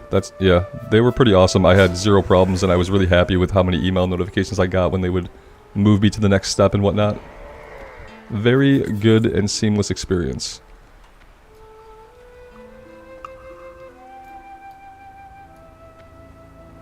Yeah, Ty, I almost built one myself. And then I did not want to be responsible for whether or not it was going to work, you know? You have to make sure that all the parts mesh up with each other well. There's things that I wanted to do that I'd never done before. Like, obviously, I wanted to have liquid cooling, and I had never set that up before, and I didn't want to do it myself.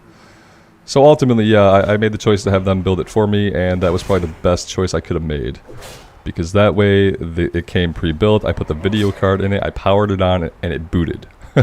I powered it on, and it booted to Windows. And I built a couple of PCs in my life, and every PC I've built, it's never just booted right away. I've always messed something up. Sometimes it's a wire that's not quite connected. Sometimes it's a hard drive that isn't connected.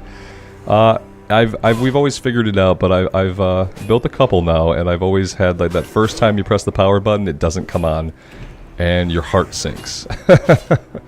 And I just wanted to avoid that because of what I do these days, and I need my computer to like be working. So yeah, it was probably a good choice. I'd love to build another one myself someday, but I'd probably only do that if I had an awesome rig and I was just building a spare one just to actually build it, to have that experience again.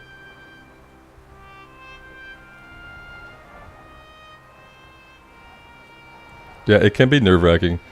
The first PC I built was long ago, and I didn't ground the motherboard to the case with the studs, so it wouldn't power on, except when I was touching the motherboard, then it would power on, because I was grounding it with my body.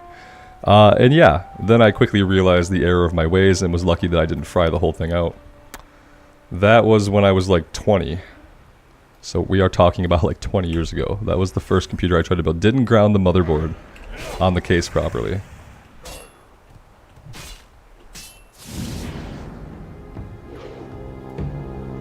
Corey, is it an add-on that's showing when my buffs fade, or is it an interface option? It's an interface option, man. It's combat text. There's a lot of cool stuff in combat text that people seem to think they need add-ons to handle. Like people install weak auras and stuff to be notified of like when the buffs fade and when they need to cast abilities on themselves. And no, you can find a lot of what you want in the scrolling combat text. Show fading auras, show low mana health. There's a lot of options here. Reactive spells and abilities for like execute, overpower will show up. They'll prompt you to fire those off without weak auras or anything. It's very, very useful. Jake, you can't sleep, man? I'm sorry about that. I've been having trouble sleeping recently too, but I'm getting a virus. I'm getting sick. I'm sorry you haven't been sleeping. I'm glad you're here, though. Thanks for stopping by.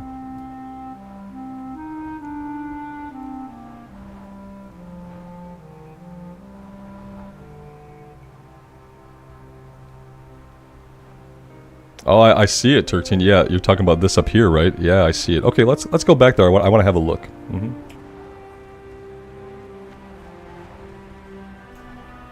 Corey, it's not only game changing, it changes everything, as Bell would say.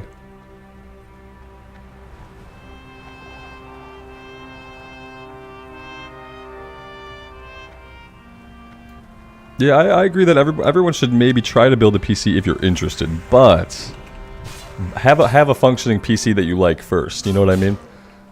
If you're gonna build a PC, make it like a hobby PC that you're gonna tinker with. You know what I mean? I would say if you're inexperienced at building PCs, don't have the first PC you build. Don't intend it to be your main rig, because I have done that in the past, and like it puts you in that precarious situation of you know, things don't always go right. And sometimes they go more wrong than others. But yeah, I'd say like get a hobby machine. Like make sure you have a solid rig first that you like. And then if you want to experiment with building, do it on a secondary PC that you don't really need to use. That way there's no stakes. You know, something doesn't work, you got a dead part you got to replace. There's absolutely zero stakes, even if you can't get it working right then, you know.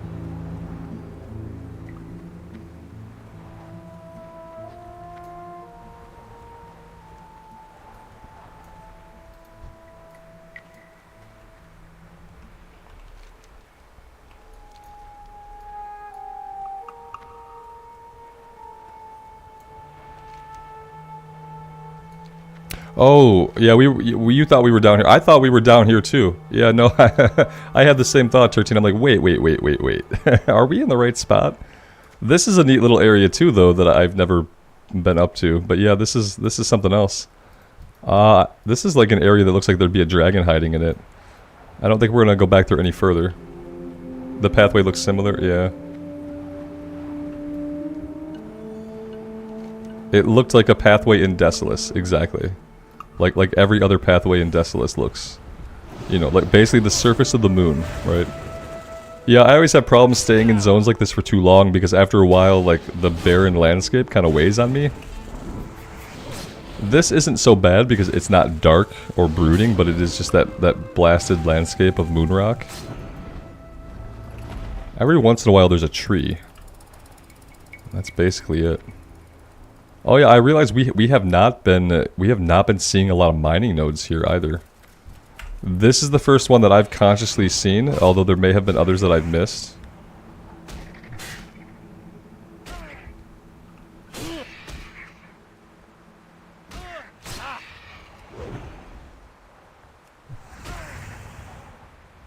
Bowman, flaccid is a word, I just don't know if it's the right word for the landscape.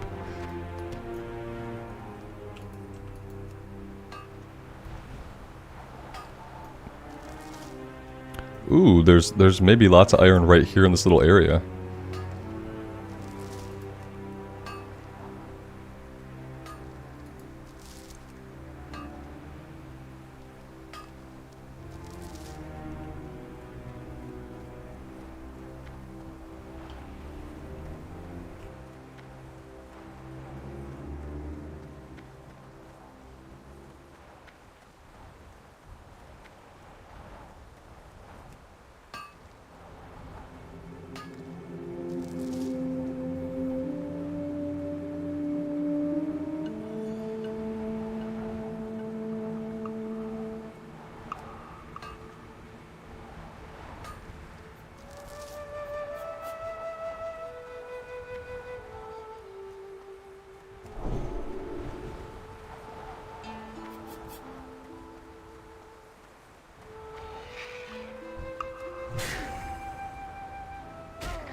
I have to admit, I don't have a lot of goals in mind right now. I've just been kind of grinding on these guys. I'm kind of debating if I want to run and turn this in, or if I just want to grind it out for a while. I guess we could do both. We could probably grind while we travel, If we do it slowly, we're gonna go on the road, because you know what, Alex said that he was not aggressive, Rexar was, so we'll go on the road, and we're not going to like try to approach Rexar if we see him, but I don't think we need to avoid the road. Well, so we can go near it, we can kind of grind a little bit on the way. But yeah, let's start heading over to the west so we can get this one turned in. I think after this, depending on what the follow-up is, maybe we'll think about heading somewhere else. Just for a little bit of a visual change of pace. I don't really know how much more Desolace we're in for.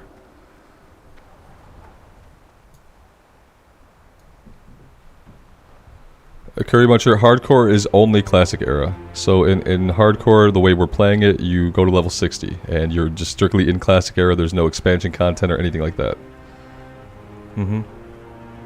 Strictly classic era stuff. And the reason is classic era being like what people consider to be the most challenging version of the game for solo leveling. He's red to alliance but doesn't attack. Okay.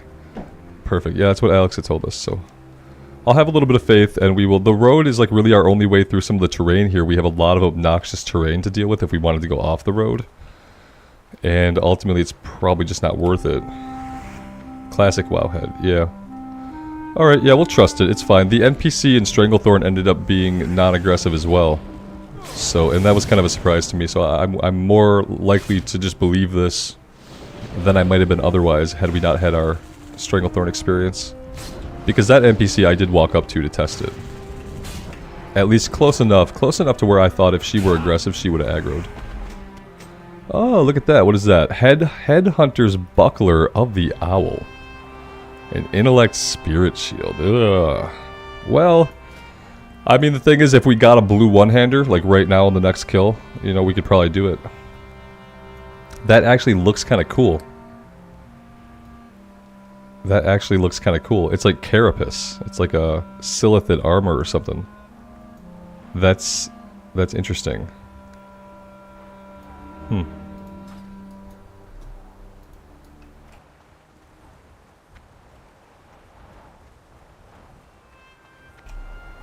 Yeah, now we got to think about it, guys. We got to get our blue or purple one-handed sword or mace to drop. We have to manifest it into the game. So start thinking about what that's going to feel like, and then hopefully that happens soon. And then we could try protection spec. I'd really love to be able to try prot spec for a while, especially now that we're getting up there in levels.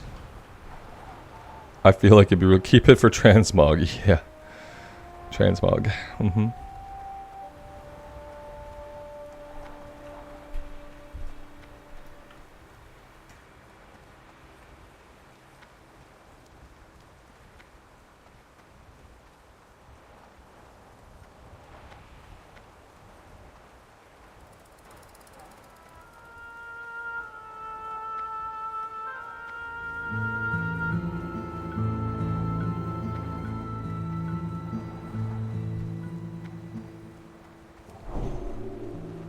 So jealous. So jealous. Okay.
Blood Moon, I appreciate that. Maybe especially on hardcore, where, like, you know, if I die, It's maybe not as bad for you guys.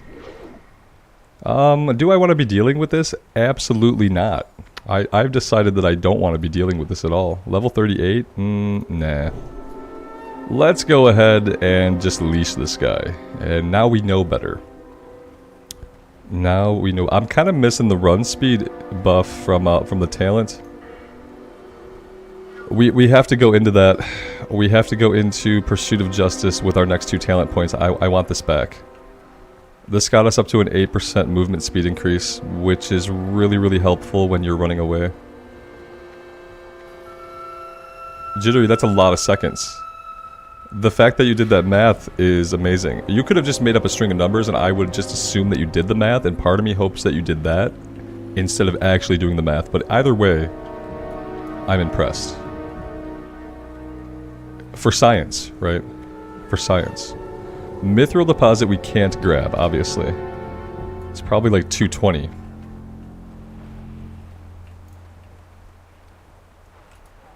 $175. Okay. You are correct. I spam my keyboard. Okay, good. That makes me feel better.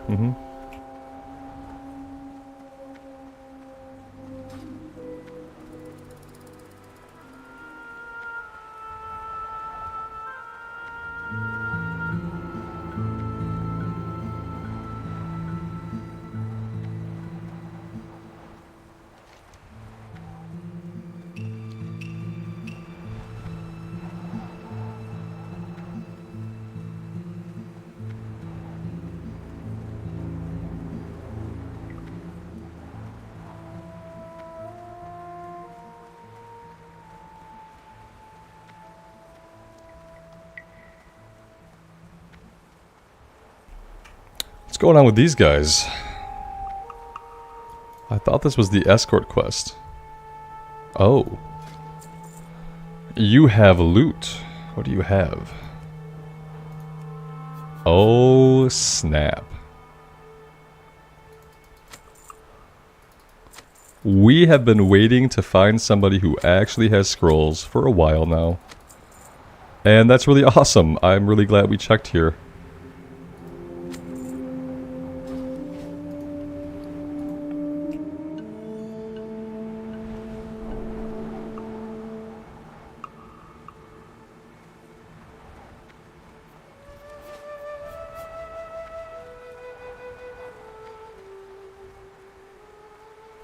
Jittery, I don't want to do that to you, so I'm not. our played was like 87 hours, somebody said. Yeah, we were about 87 hours. Alex, I don't want to buy all of them because do you really think I'm going to level up my cooking? Because I'm kind of at a point where I don't think that I will. Like, that's what kind of worries me. It's because I don't think I'm in the zones anymore to get the meat that I need. You know what I mean? I think I'm out of these zones. I'd have to go back and farm it. And I'm not sure if I'm gonna do that or not. I've been very lazy with professions on this character.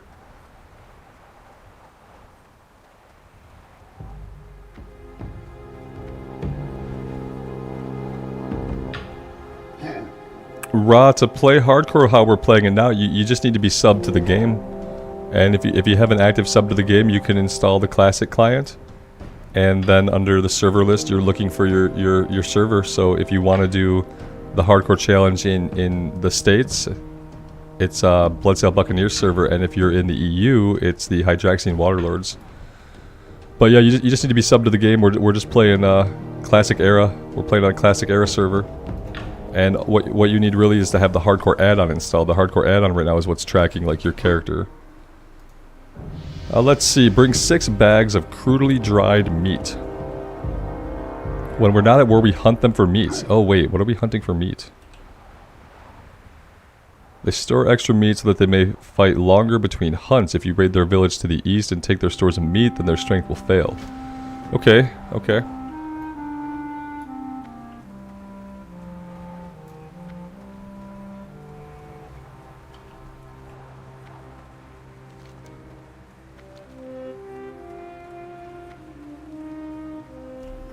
Lael, that's awesome, man. You just got 29 on your mage. Go really slow. Which you probably already know and don't need to be told, but I feel like any kind of encouragement is good. Because, yeah, you're really close to a big milestone. And after that, things like finding enemies, finding objectives gets a lot easier. Once you're level 30, there are a lot less people around, and a couple more zones open up for you. I guess we're going to do this one. We have 20 minutes left on the Hearthstone, so I feel like with the road being safe like it is, we can just run back over and we can do this one also. It shouldn't be too difficult. Oh god, oh dear. He says it shouldn't be too difficult as he almost runs into the elite. Yeah, that person's probably getting chased. So is this about to reset? Or is he just pathing around? I couldn't tell if he was chasing that character or if he was just kind of doing his thing. Oh, we leveled. I didn't even really catch the level. I'm really bad about noticing the level when it happens. We're going into Pursuit of Justice. Yeah, we have to. I need that speed back. Curry Muncher, the talent point is always up to me, but I do always listen to feedback. But we have to go into the Pursuit of Justice to get our speed buff back, because when I respec into the current build, I didn't grab it. And that was a little bit of a miss on my part, so we're going back into it. There's not a lot else that we really want anyway. We're really just waiting to get down into two-handed weapon spec. We're not using Ret Aura. This I don't really care about. Sanctity Aura. Increases holy damage done by party members. This could work well with what we got going on with our seals. This might be something to look at. To replace Devotion Aura. I might grab this and play with it.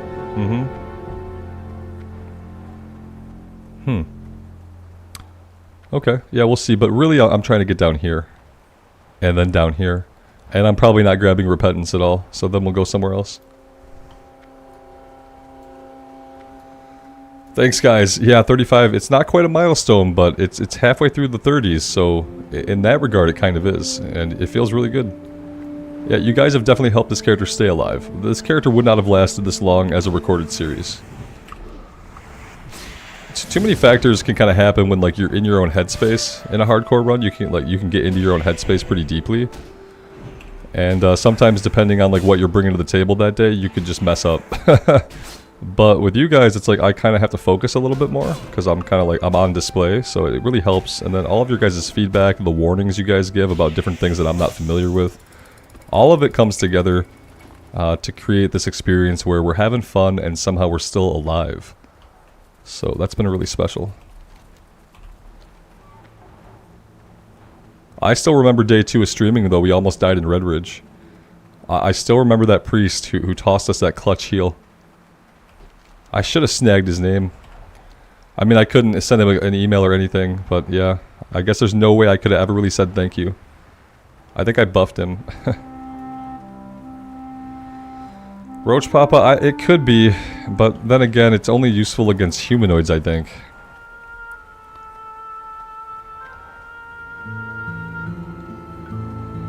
It doesn't say. Yeah, only works against humanoids. So beast, dragons, undead, demons. We're missing a lot of mobs with it. You know what I mean? Like if it were just a straight up CC that could hit any type of mob, then absolutely I would take it. There would be no question, right? But the fact that it's only going to stop humanoids, because then I worry, like, am I even going to remember it when the time comes, you know?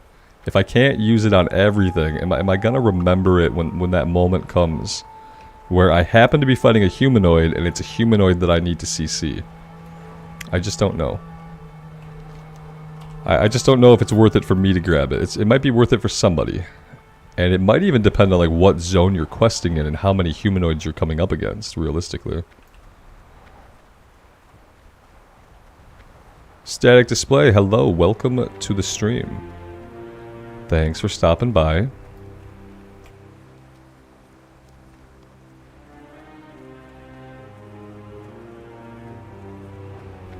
Lael, you're going to do a priest on the hardcore, the official hardcore? That's awesome, because we're going to need healers.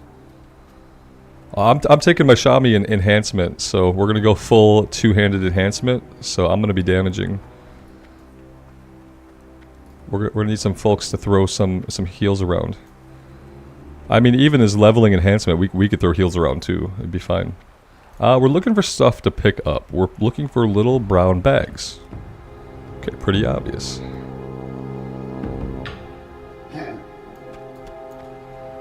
Yep, we're gonna go Tauren Shaman.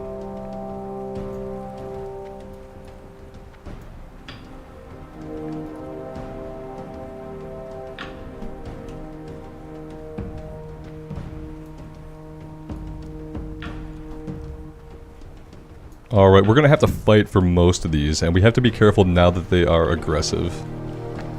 Can I pull you out? Yes. Into the muck we go.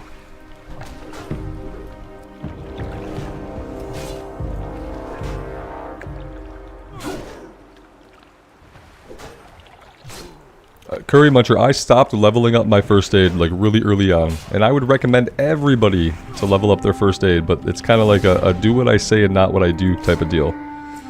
Because I definitely did not continue to level up my first aid. No. And I justify it, obviously, like when people make bad choices, they justify them, and that's the same thing here. I'm like, well, I got heals, I got bubbles, I got potions.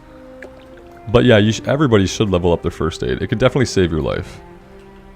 If you have a character that has a stun, then first aid can be valuable to you, because if you're in a really bad spot, you can stun the enemy and then you can bandage. Even if you're out of mana, even if you don't have potions. So I didn't keep leveling it up, but I would highly recommend for a person to do so.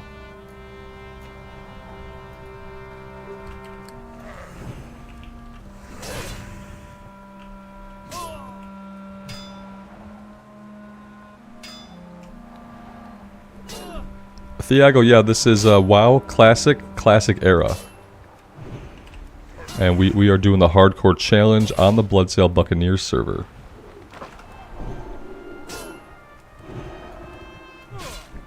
And welcome, thanks for stopping by the stream. I appreciate you.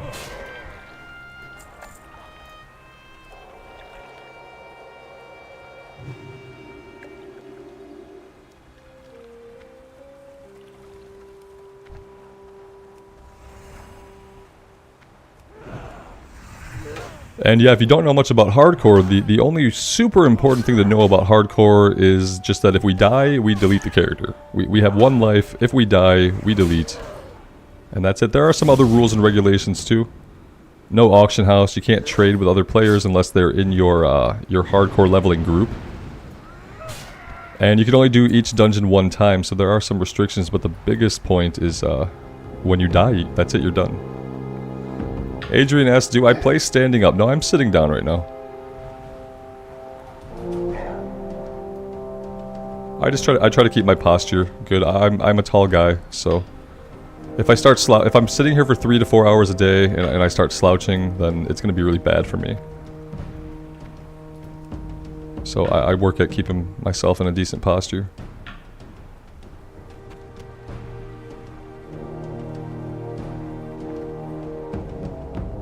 Not all of these bags are quest items. Either that, or they've been recently looted by other players. Kinda hard to tell.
Well, that might have been the easiest quest that we've done in a while. And we have the 2 Horde players here to thank for that. They cleared out the camp for us and we looted all the quest items. So yeah, my hat's off to them. That was pretty clutch. And now we can get out of here.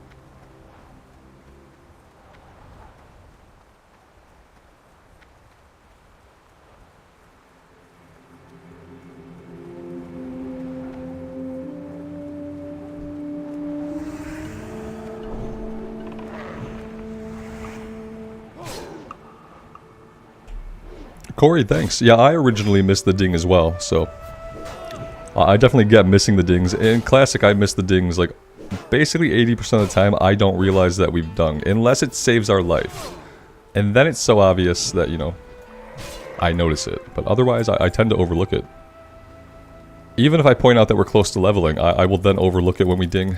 It's very different when you ding it in Classic as opposed to like dinging in Retail where they put a bunch of stuff up on the screen.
I think this will be the last quest that we do here for now, because yeah, I think I'm ready eventually for a visual change.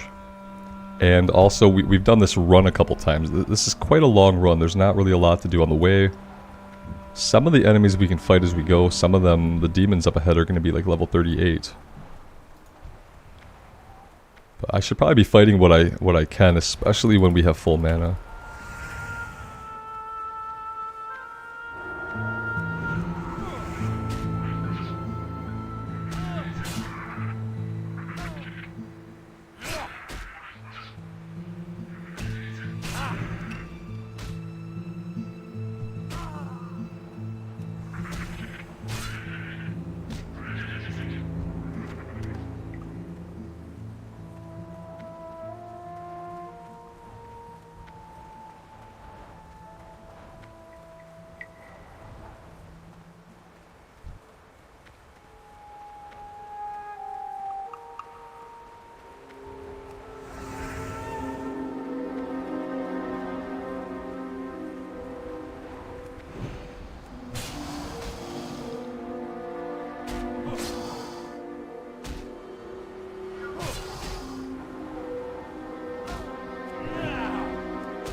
Jake, this is Vanilla Classic, what we're doing right now. Do you mean like an immersive series that's not the hardcore challenge?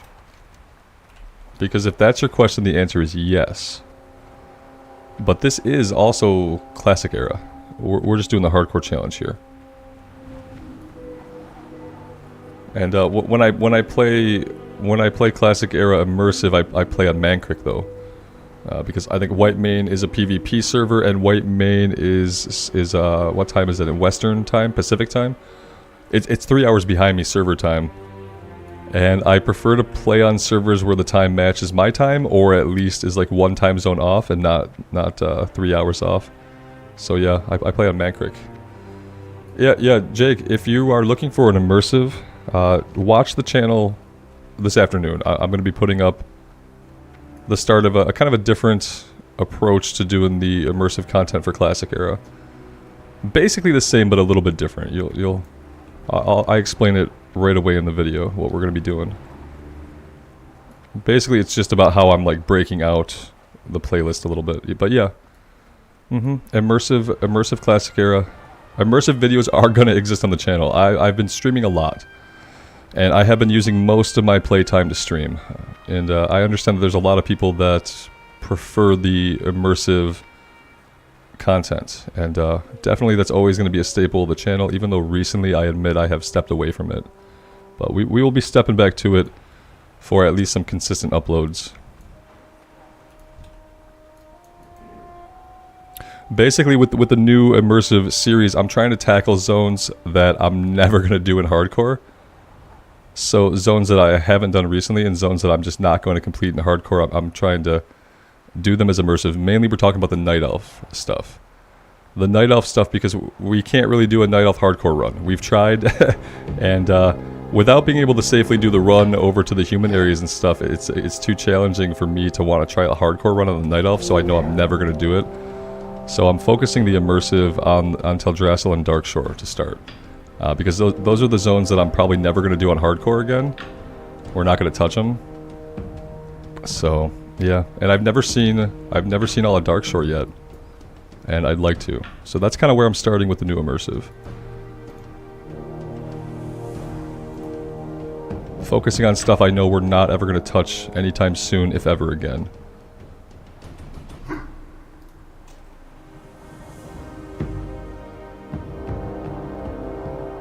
Maintain your reputation with the Gelkis and bring a Draenithis shard to Uth. A Draenithis shard? Don't we get those in like the Badlands? Where are we getting this? We might be getting it in the Badlands, because I don't see any objectives on this map. What? What?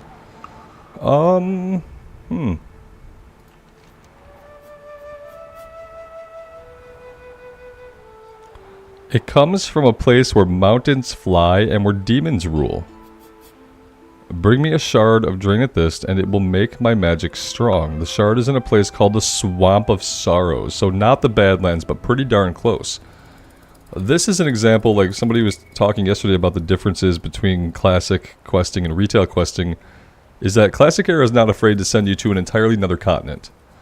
Whereas retail is afraid to send you more than 20 feet away from the quest giver to complete the quest objectives. We just got sent to the freaking Swamp of Sorrows to continue this one. That's a really good place to be done in Desolace for now. Because yeah, I think that for now, we're probably done. There are some other things we could do. We have this stuff over here. I'd like to save this. It involves swimming out to these islands and doing a few things. And then we have this one, which I think it involves some kind of escort, and I'm not 100% sure of it, so I don't know when or if we will do that one. I like Swamp of Sorrows too, but honestly, for Alliance side especially, there's not a lot to do in Swamp of Sorrows. Like, if we take a look, there just isn't a lot. Ah, that's Loch Modan. I will totally find it eventually. Badlands, Dunmoreau. Aha, okay. So, yeah, here we go. Draenithis Crystal. And then there's the shard. So we have a couple things to do. Some of it is a little bit high level. Like, these are too high for us to do right now. I don't really understand the daily quests. We get reputation for these. I don't know if they would also give us quest XP. Yeah, there's just nothing for Alliance to do. We can do this one, and we can do this one. So we'll do these when we go there to get the shard, and that'll probably be all we get to do in Swamp of Sorrows. This is much later, but it looks like it's an escort quest. Escort Galen out of danger. Find his camp. Open the strongbox.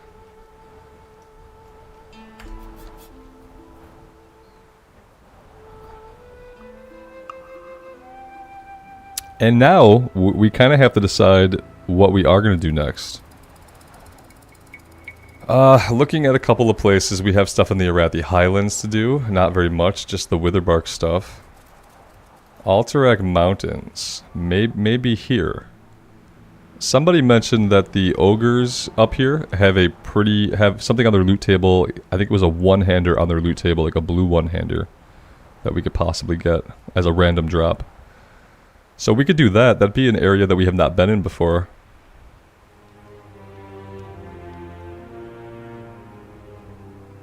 Jittery, I appreciate that, man. Thanks for saying so. Alright, let's hearth back. But yeah, I feel like we can go to Alterac. We obviously have stuff that we can do in Stranglethorn. And we're on the wrong continent for all of it. So we kind of have to... We kind of have to fix that.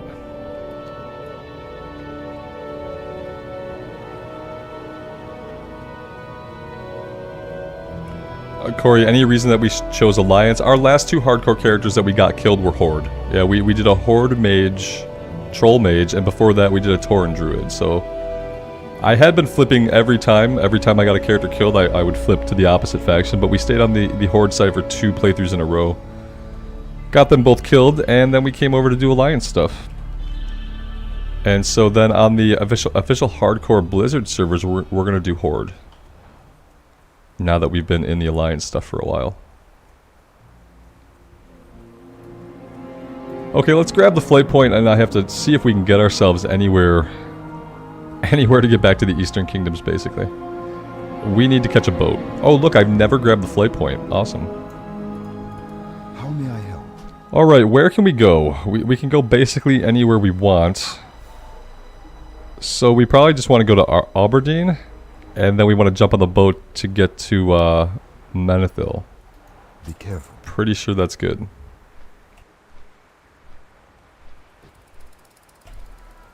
Yeah, Jason, we're still alive and we're leaving Desolace for now. The next quest that we had here actually would take us to the Swamp of Sorrows. We're not going to go to the Swamp of Sorrows. I think the next stuff we're going to do, we're going to go to the Alterac Mountains. And we're going to grind the ogres up there. Somebody mentioned that they have a chance to drop a good weapon for us just on their loot table, like a bind on equip. So I kind of want to do that. We could really use a one-hander. I want to try Protspec. See how that is. We had a green shield drop. It's not the best shield. But if we got a blue one-hander, it would probably be okay.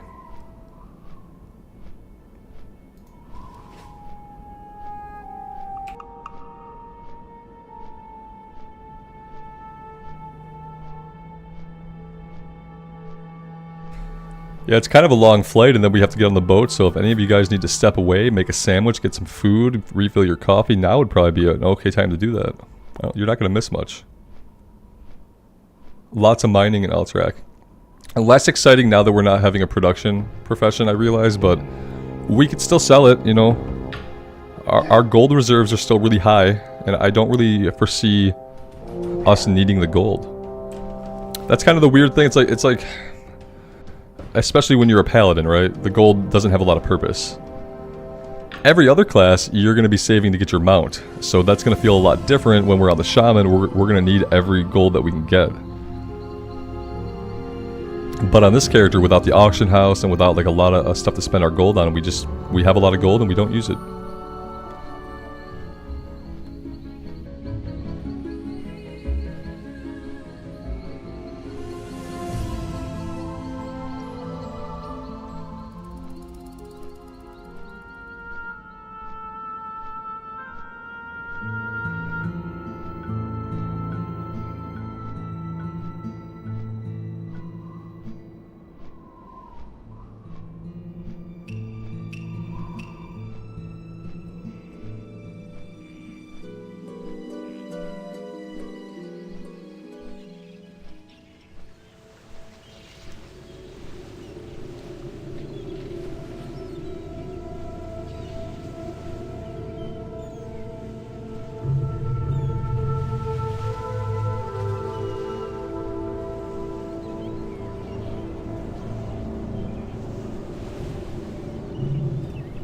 I'm gonna take a look at Wowhead and just see if there's any pertinent news that I haven't seen yet today while we're in flight here. Yeah, the Call of the Crusade, yeah, someone told me about the Call of Crusade trailer. Let's see. There was an interview with somebody 22 minutes ago. Interview with Morgan Day and Stephen Cavallaro. Okay, okay. That went up on YouTube 22 minutes ago.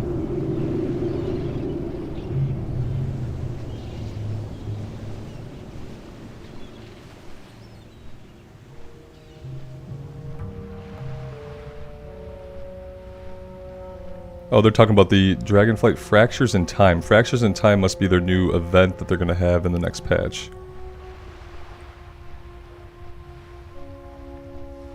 Nothing about Classic. Which is basically what we expect.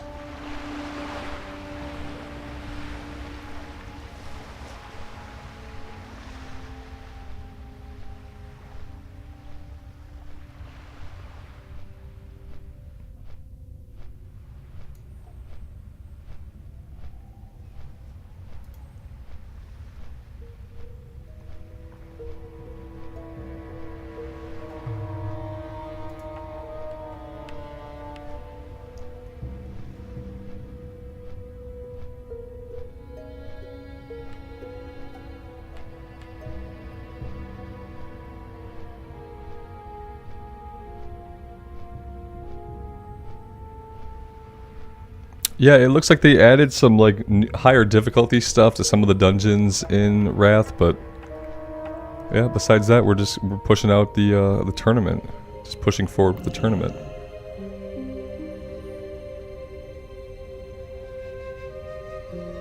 Yep, Trial of the Grand Crusader, Onyxia's Lair, level 80. Okay. So really nothing super exciting. Alright, let's get on the boat.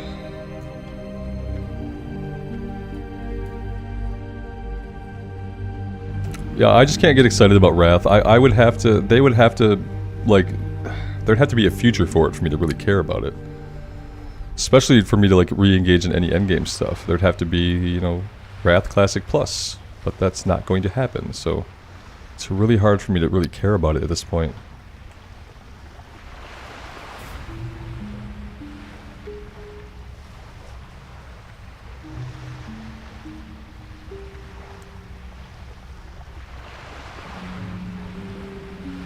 Which boat do I need? I think this guy will tell me. Let's check the signpost. Boat to Menethil. Okay, that's good. There's a little signpost that just tells us really easily. Boat to Menethil.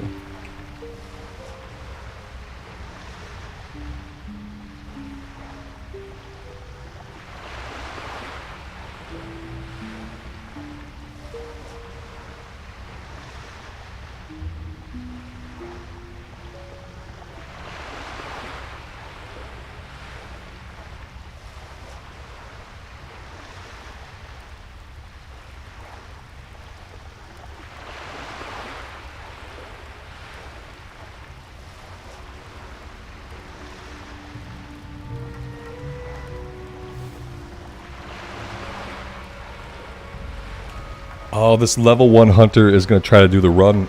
He's going to try to run it from here. This is what I was talking about, how like the Night Elf areas are not really friendly to hardcore. And why I would never do hardcore from here. Barry Blast, you're watching me right now? Oh hey, Woodrain Mutt. That's awesome, man. Is that like random? You're making the run? Do you need some help on the run? Or are you going to swim? That's awesome. Yeah, I would advise against the run unless you can get some help. Because when I did the run on the last warrior I did the run on, I had like a hunter out in front of me, and that was the only reason that I lived. I've never done the swimming route, so I don't really know what's involved with the swim or how dangerous it gets. But I feel like the swim takes you where? Down to Westfall? Can't you just die in Westfall as easily as you would die anywhere else. I guess that's the part of the swim that I don't get. Like, where does the swim drop you off that it's safe?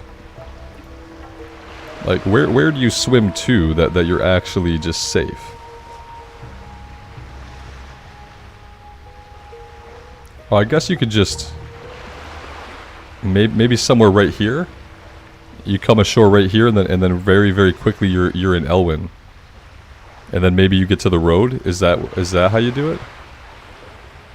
Like right here, avoid the knoll camps on the northern side. It sounds terrible still. it sounds like you could still get killed almost as easily as the... You know, the dangerous part of the run is, from Menethos, actually the orcs. The orcs near the Dun Algaz thing. There's a thin path between the murlocs. Oh god. That sounds really dangerous. I hope you make it, man.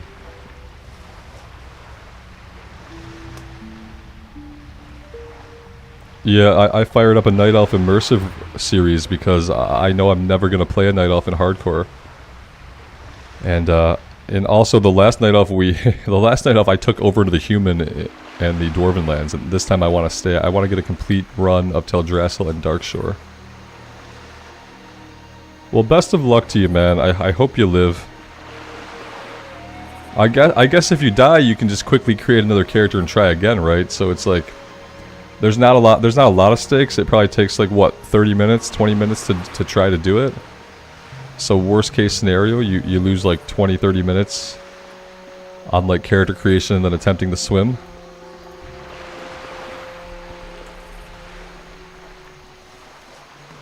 Yeah, good luck. I hope you make it.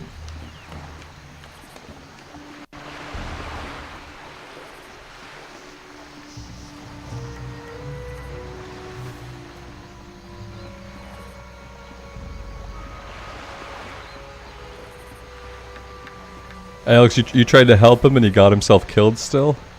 That sucks.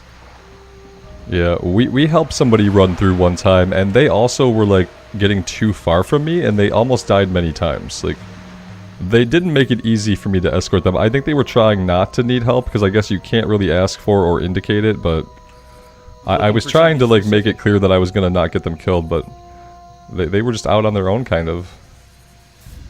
It was scary.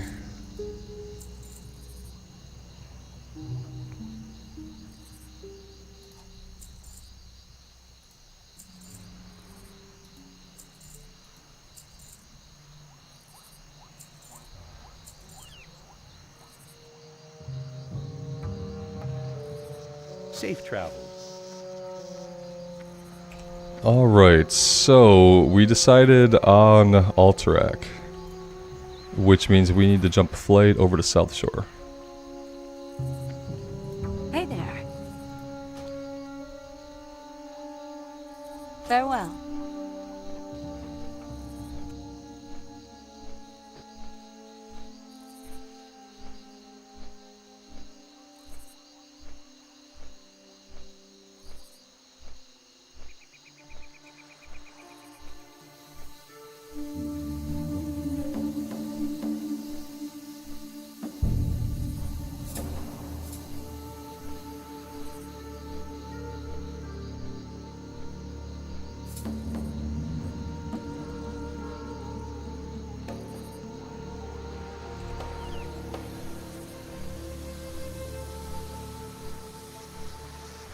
Yeah, Jason, I thought about picking that series back up, but it didn't align with what I wanted to do. We'd already taken that character out of those areas. I got them all the way to the human area, and that leveling path we were on was going to be like the exact same path that we just did on the Paladin. That's why I started up one just to focus on getting a full clear of Teldrassil and Darkshore. And yeah, I'd like to then take that into Ashenvale and do the full clear on the character of Ashenvale, and just kind of have it be like 1, 2, 3. That being said, for me to do that in Classic Era, I'll probably have to do a little bit of grinding to keep up with the levels, but the good thing is, on the immersive play, I could push myself to do hard quests, and we could die, and it's okay. And so, it gives me hope that, you know, we can do the full clear of Darkshore and Ashenvale, in the circumstances where we're going to be a little bit low level, but if we die, we can just res. So I think it's going to be a good time. Curry Muncher, we can see how many people are at 60 right now, but what we talked about earlier is that a lot of people on this server who are level 60 did not get there by doing the hardcore challenge. Yeah, so when we do /who 60, you know, there are level 60s. There's probably over 50 of them right now at this time of day. But we don't know who is a hardcore and who's not. Most of these people we've kind of determined probably were not hardcore characters. Keep in mind that Bloodsail Buccaneers was an RP server long before it was a hardcore challenge server. So I feel like a lot of people are just level 60. They don't have a pass in their hardcore verification tab.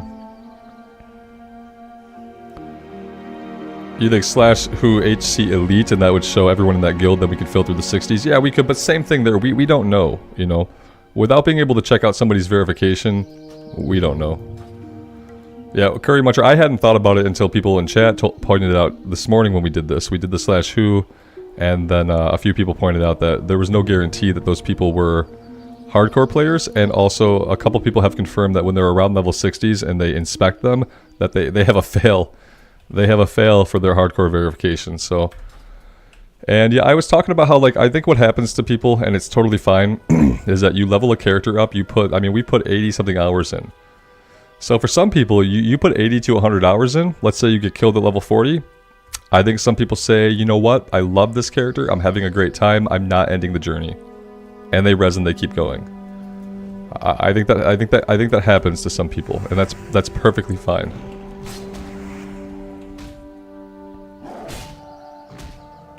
Master Eden, I would love if we could be human hunters in Classic Era at all. Yeah, because we can't. Apparently in Classic Era, humans couldn't hunt. There were no hunters. So, yeah, and that's always kind of sucked for me. Like, I always thought, like, yeah, a human hunter makes sense. Of course humans can hunt, right? Everybody can hunt. But no, apparently not. Not everybody can hunt. You want to see me read 'Twas the Night Before Christmas? I'll read the Die Hard Christmas book instead. There's a Die Hard Christmas book that I have. And I'd probably rather read that instead. I don't know if I could read that on YouTube though. I'd have to reprise myself with some of the language used in it. I think I could read it to you guys if the video were not monetized. I think then it would be fine.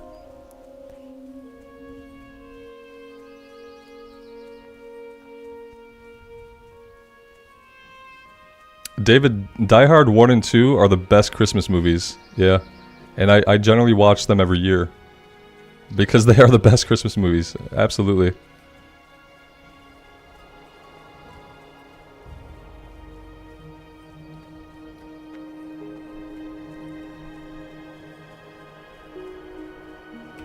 Am I going the way I need to go? Not really. I could have went a different way, but this will work. We'll cut over here.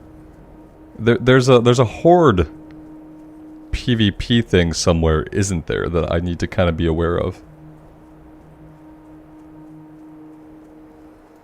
Yeah, Master Eden, for me to ever do raids, I'm not sure when that would happen, because it's not going to happen in Wrath of the Lich King, and I don't have a big impetus to raid. With Wrath, I've done that all before, back when it first came out. I farmed up all my gear for my pally, I did all the raids, did all the hard modes, killed the Lich King, and it's all been done. I've done it all. And, yeah, I think if I ever get into raiding or wanting to gear a character up, it would have to be in retail, because that's the only version of the game that, like, pushes forward to where, like, the gear I accumulate for myself is gonna help me in the coming content. Whereas, okay, I can go farm TOC, I could take that into Ice Crown, I could farm Ice Crown, but I'm not gonna take that gear anywhere, you know? It just doesn't... It doesn't feel like a good use of my time. So I think if I was ever able to get back into endgame stuff and like be a consistent endgame player, it would probably be in retail, where they're giving me new stuff to do all the time, because I like new stuff to do.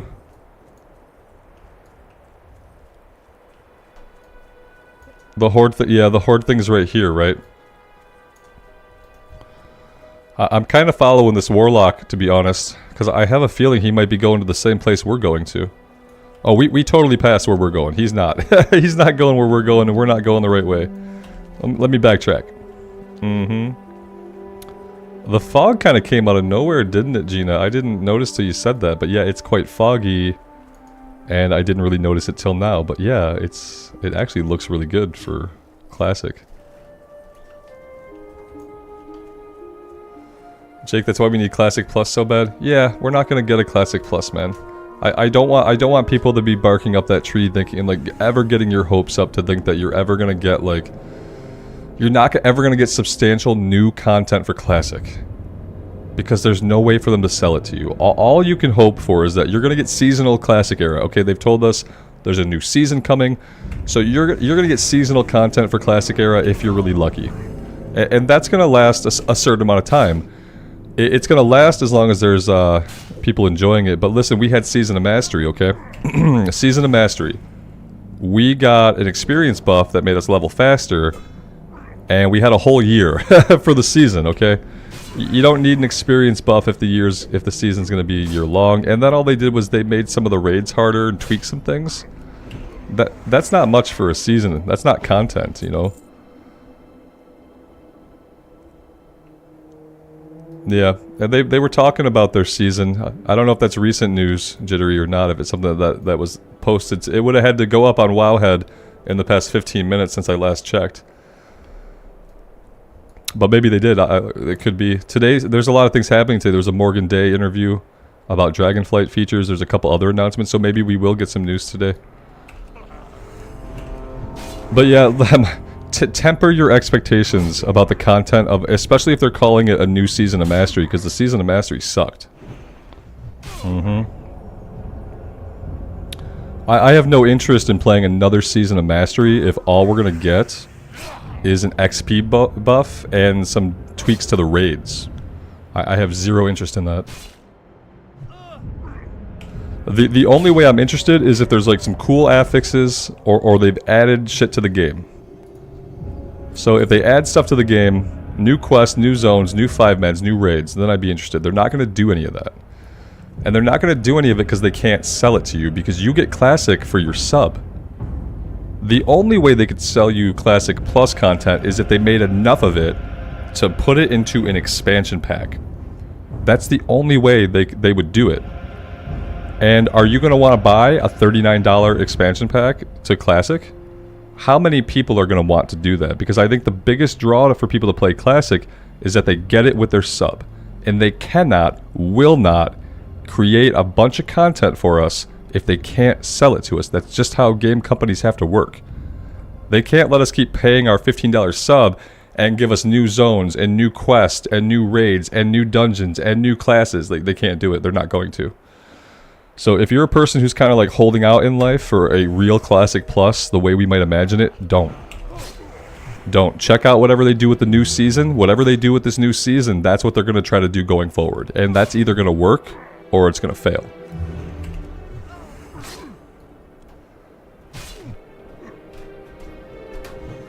Pretty much, I mean, you'll get LFD in Wrath of the Lich King. You'll get it in the Ice Crown patch, because that's when we got it originally, and that seems like that's what they're holding out for.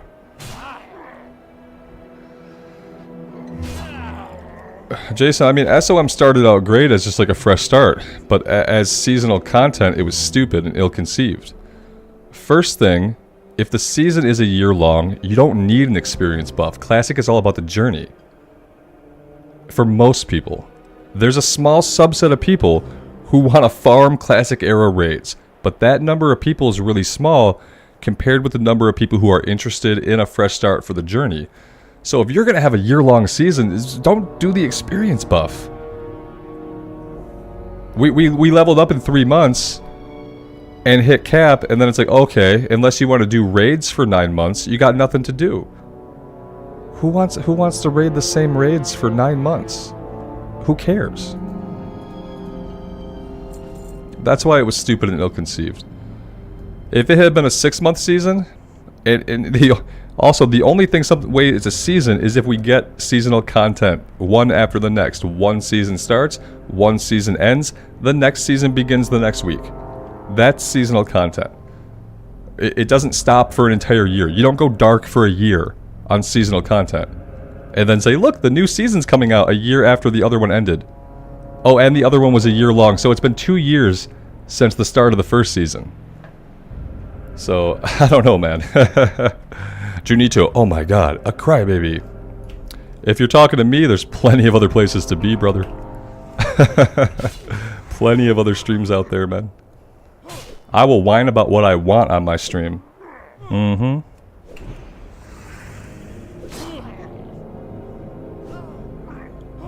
Yeah, Jason, you were doing Soul of Iron. You were doing a self-imposed challenge, like what we're doing now. So you crafted your own experience in a way. But still, that's beside the point. You know, the points I'm making is that the season was too long, there were not enough changes, and it was dumb. That's it. So what I want to see from a new season is, firstly, I want it to be shorter, and then I want it to have something besides an experience buff. And I'm not a game dev, so I don't know what they could do. Like I said, they have a lot of limitations, so they can't make new content. So what can they do without creating a bunch of new content? I'm not sure. Chicken Junkie, do I play Minecraft? My 8-year-old son plays Minecraft, like, religiously. But I am going to be 40 years old this year, and although I enjoy playing Minecraft with him from time to time, it's not really a game that I'm into.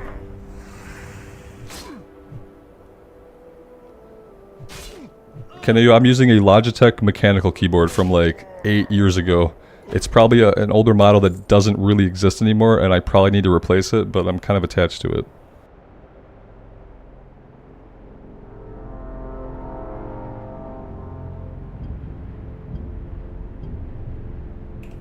LS says maybe they can do some class changes for the next SOM. Yeah, oh yeah, there's lots of stuff they could do. Yep, they could do simple things, like they could open up some class race combinations. That would really, like, spark people's interest to play, like, you know, a human hunter, stuff like that. They could do some talent revisions. There's lots of stuff they could do without making new talent or new content, but, like, will they do it? You could do things like, hey, maybe we have a subclass. Maybe we can take a few talent points in another class's talent tree. There's all kinds of really cool stuff that could be done within the content that already is baked into the game. It's just like, will they do those things? No, I don't think they're ambitious or creative enough, and I don't think they have I don't think they have permission. I don't think the team working on classic seasonal content has the permission or bandwidth to do a lot of cool stuff. They're probably very limited in the ideas that they are allowed to put forward.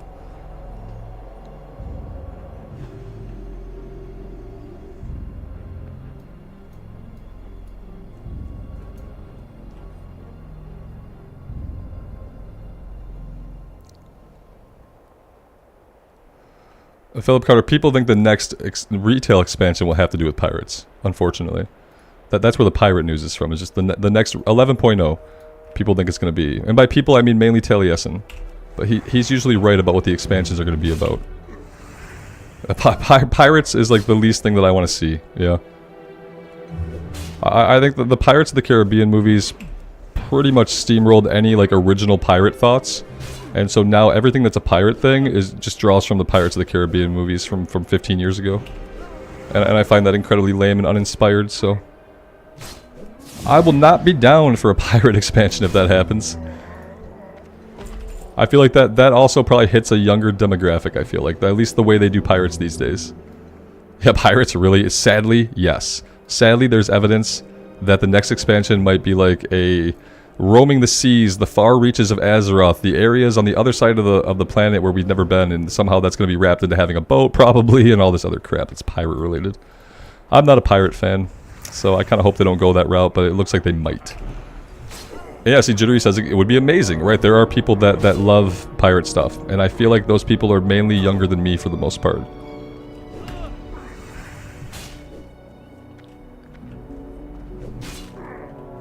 I'm all about exploring the other side of Azeroth. I don't want to do it as a pirate. I don't want to do it around pirates because I don't want to see Jack Sparrow. I don't want to see Davy Jones. I don't want to see any of that shit ever again because it's been recreated in everything that's had a pirate in it since Pirates of the Caribbean, and I'm so tired of it. To me, that's just garbage. So I just hope they don't do it. If you want a pirate thing, go play Sea of Thieves. Also, which just looks exactly like a cartoon version of Pirates of the Caribbean. So, like, if you want that experience, if you want a Pirates of the Caribbean pirate-like experience, you have Sea of Thieves. Like, I never played the game, but it looks like that would be right up people's alley. And so maybe they should play that, and maybe we don't need to have a pirate expansion in World of Warcraft, because Pirates and Warcraft aren't really, that doesn't congeal very well. Yeah, so here's hoping, here's hoping. What's going to happen is I'm going to get back into retail with Dragonflight, I'm going to have a great time, and then the next expansion is going to be about pirates, and then I'm going to be in a really bad position. So, yeah, that's my fear.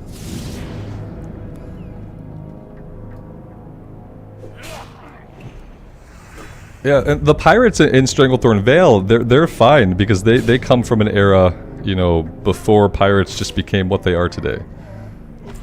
So, yeah.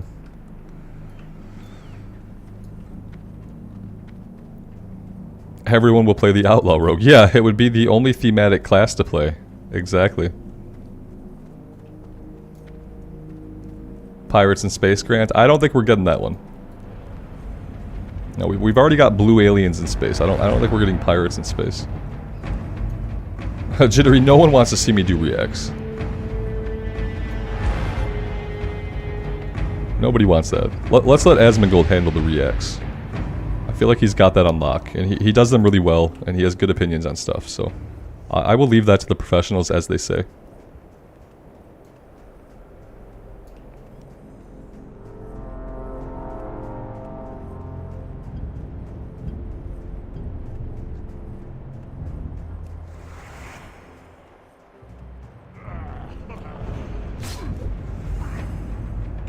I realized that it would have been really, really smart of me to set my Hearthstone down in South Shore, but we did not do that.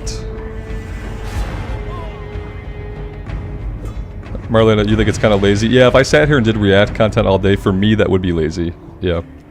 I don't know if it's like, I think for most people, like, it's fine if that's what they do, but like for me to do it and not do gameplay, I would feel lazy about it. I would feel like that's not what I should be doing on the channel.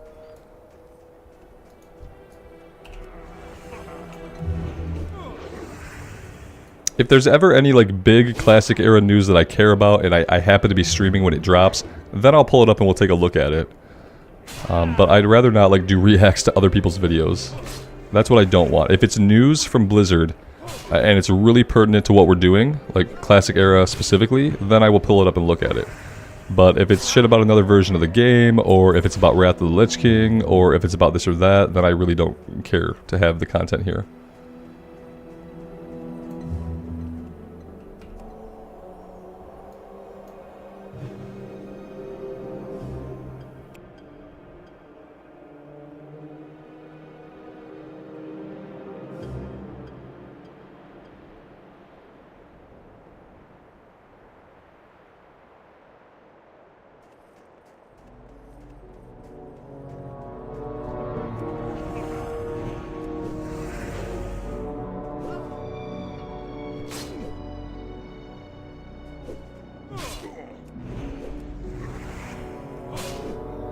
Curry Muncher says, what if they just added races and classes from all the expansions? Yeah, there just would be problems. They couldn't just add them. That's the problem. They could add them, but they'd have to do things to the classes and to the races, because especially when you're talking about some of the allied races, you couldn't do it. You couldn't have any races that don't have classic era models, because classic era models look entirely different than any other era after Mist. So yeah. And then adding classes poses problems, because when, like, if you think about like when the Death Knight was added, all the other classes had already changed a lot. So what you can't do is you can't just put the Death Knight into Classic Era as it was when it went into Wrath of the Lich King. You could have a Death Knight in Classic Era, but this is where I say they would have to do actual game development that they're not going to do, because to have a Death Knight in Classic Era, you have to rework all the skills, you have to rework all the stats, you have to consider things that you didn't have to consider in Wrath of the Lich King. And they're not going to do that. I know I keep saying that. It probably sounds really negative and pessimistic. I'm not trying to be negative. I'm just trying to be realistic with you guys. I don't want anybody to ever expect them to add significant content to Classic Era, because they're not going to. And it really just comes down to how economics works in capitalist societies. They can't sell it to you in a way that makes sense for them to make money off of it, so they're not going to put the work into it. To them, it's easy. It's an easy choice. It wouldn't be, then they're, like I said, they can't just drop the classes in as they are. That would never work. We all know that, okay? so they can't do that. They'd have to significant rework, and what that would be, it'd be basically like building a new class. They'd have to build the classic era Death Knight, the classic era Monk, and they're not going to.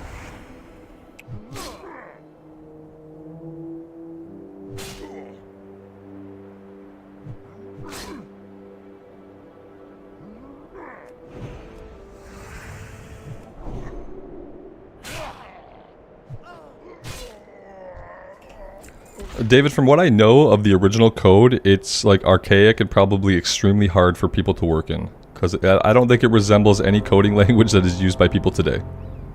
Because it was from like 2002. So...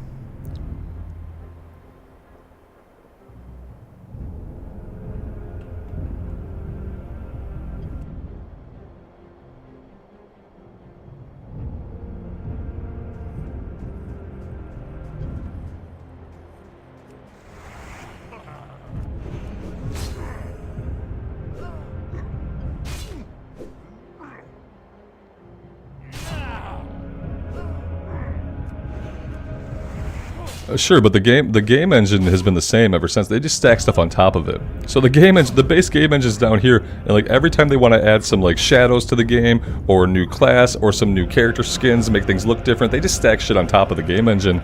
It's like a giant Jenga tower at this point. That's why sometimes in retail especially, like the engine can't handle stuff going on. You get into a raid with all the spell effects going off, and like no matter what rig you're running, you're gonna slow down. And that part of that is because of the engine.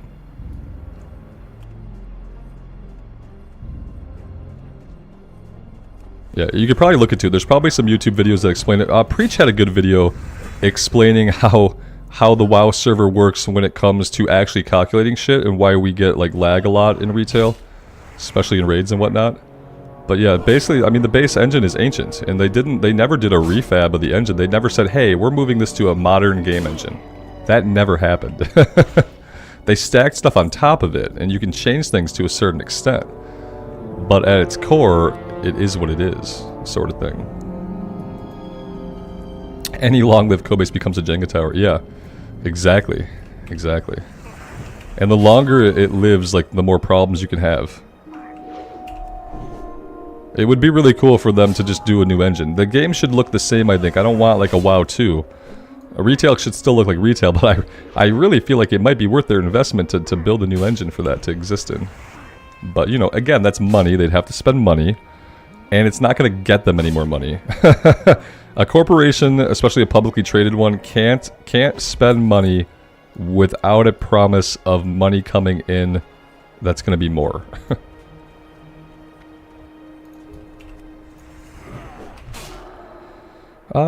We should probably have healed up a little bit before tackling this guy. That would have been smart. Maybe we can get some mana back for a heal here in a second.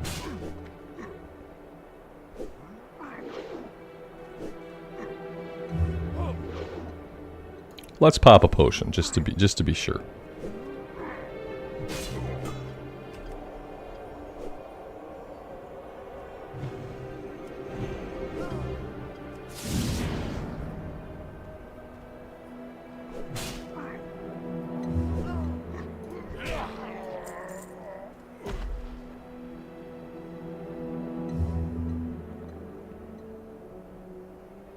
Lael asked, have I seen the videos of people making trailers and working demos of WoW in Unreal 5?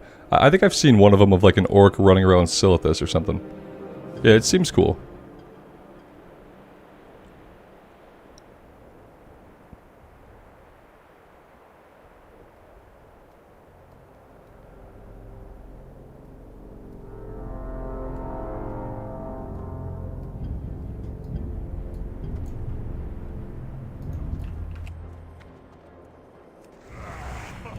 What's really frustrating is, David, you said that you work with a code base that goes back to 1999. It's quite a challenge. Think about this. You are a modern game developer. You work for a small but modern game studio. You get a bunch of experience under your belt. You get a call from Blizzard Entertainment one day. They would like you to come work on World of Warcraft because you're awesome. You've had like a 10-year career at this point, and you just kick ass. You go to Blizzard, and then you have to learn how to work their spaghetti code. That's going to take you so long to get on your feet as a developer to the point where you can feel productive and useful. And that must be like a big hiring problem. Like, you're hiring people in, and some of them, especially the people doing the coding, they are not going to be using the tools that they are necessarily familiar with. and I feel like that has to be a hiring problem. That has to be an issue.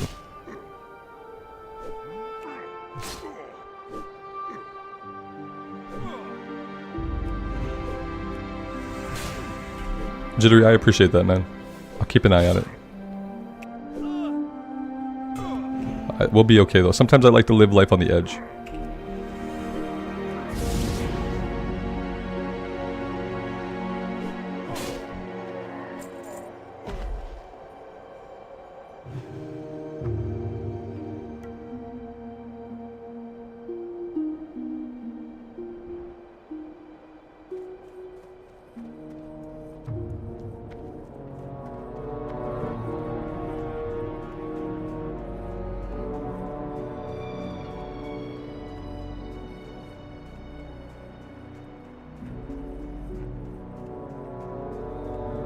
Salutations! Be seeing you.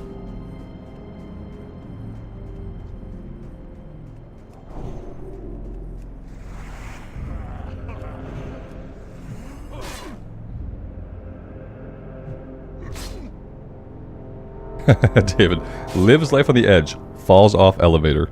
That is what happens. There's some edges you don't want to live on, and the edge of an elevator shaft is one of them. Yeah, absolutely.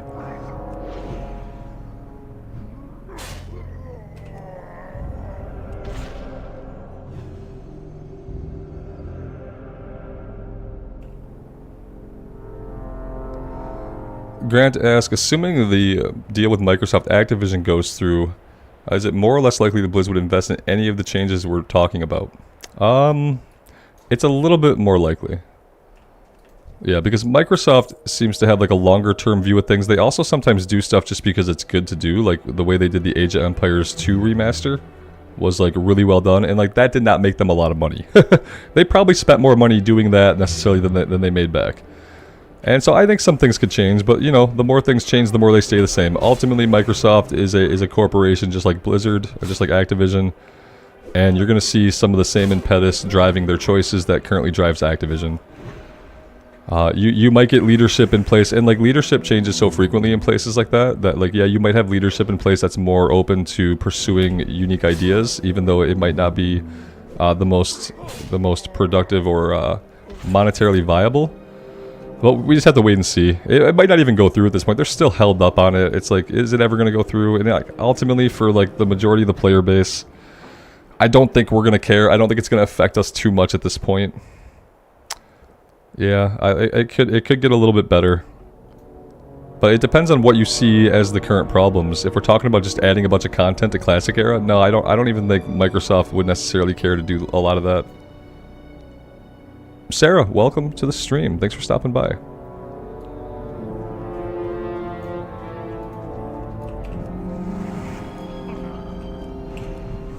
What I do think will happen is I think you could eventually see maybe WoW Classic end up on the Game Pass.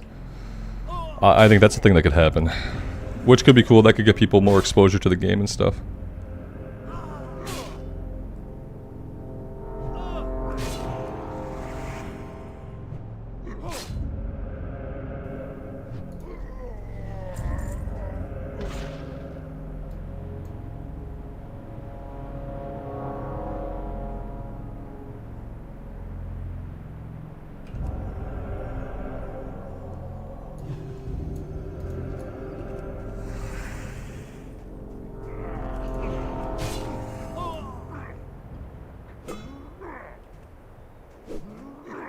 Jason, I think a reboot would be too risky. I think even for Microsoft, I don't know if they would if they'd risk a reboot, especially not a reboot that wasn't already like in the plans by Blizzard. Unless Blizzard plans like a world reboot soon, I don't think we can really expect that. Now that being said, you know, 12.0, 13.0, maybe we get a world reboot, who knows. Philip Carter, we're talking about what might happen if Microsoft successfully purchased Activision, and I thought, you know, maybe we would see WoW Classic on the Game Pass. That might require like a controller, not add-on, but you know what I mean, or they just require you to plug a keyboard and mouse into your Xbox, which you can definitely do. I played Final Fantasy XI on the PlayStation 2 back in the day, mouse and keyboard plugged in, obviously, and that was fine.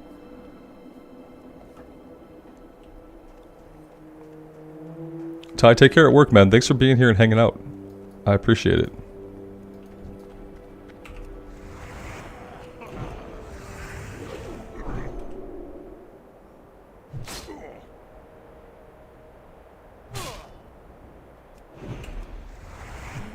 What do we got? We got 5 out of 9. Oh man, this is a low drop rate. Isn't see when we get talking about stuff, I don't realize like how bad the drop rates are, which is probably for the best, right?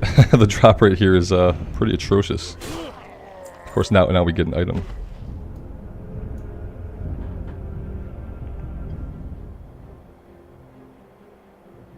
Script, good morning, man. Thanks for stopping by. Good evening, I should say. I'm just here in my basement, so like it's morning, afternoon, evening at all times. MJ, yeah, the fact that we're still in Kata is crazy. Yeah. It has to happen. Eventually, you would think it would have to happen. The fact that they haven't prioritized it or done it kind of tells me that, you know, they don't really care. And that might be the other thing, like, unless they can package it into an expansion, they're not going to do it. Same thing with Cataclysm, like, when they made the old world, remade it in Cataclysm, that was the big feature, right? And so, like, without attaching it to an expansion, they're never going to just do it. They're never going to do it just because it makes sense. You're never going to see them update all the zones just because it makes sense with the current story. They don't care about that. They do things in small areas, you know, like we got some of the storytelling near the Undercity and Brill, near the end of Shadowlands, that I think might have changed some stuff in those areas. But besides little small stuff like that, they don't seem interested in doing a lot with the old world. It's easier for them to keep taking us somewhere else. Basically, that's what it boils down to. It's easier for them to weave a story and create content that just takes us somewhere else than it is to try to make content out of remaking the entire old world. Which is massive, by the way. It's massive. It's massive. Marley, turn more women into fruit. I don't think I turned into fruit, but yeah. The fruit, and then like the pants that they added to some of the paintings. I feel like they also added a face mask to some of the paintings. I don't know if that was like a COVID 2020 reference, but I swear to God, one of the human female paintings where she's lounging, they added pants, like white pants, that were just like painted on, and then she's got a mask, which I don't think she always had. But now we can't find out. We don't know now. We can never check unless you look at like old YouTube content maybe. They've retroactively changed history in a way that would be very hard to prove later on. It'd be hard to prove what they changed later on. Like, in a handful of years, no one's going to know that they made those changes. And then when you're the person that references it, you'll be surrounded by people who are like, what? They changed the paintings? And you'd be like, yeah, don't you remember? And people will start to forget. And they'll be like, no, it was always that way, right? It was always a bowl of fruit, wasn't it? I feel like that's what's going to happen.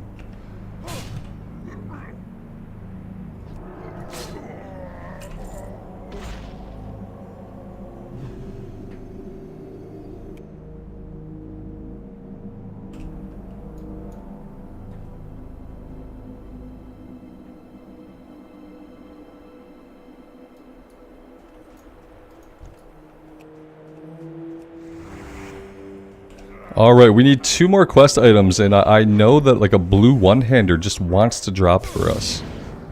It wants to drop for us before we complete this quest. That's why the drop rate's been so bad, I know it.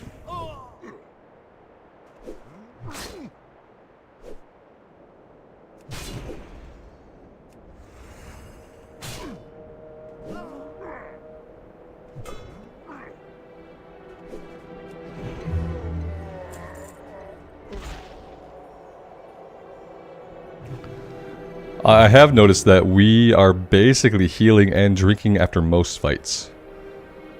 That's kind of the downside of doing what we're doing, is we are spending a little bit more mana by doing Seal of Crusader and then spamming Seal of Righteousness judgments. It's a little bit more mana per pull than what we were doing before.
Wood Rain Mud, you made it, man.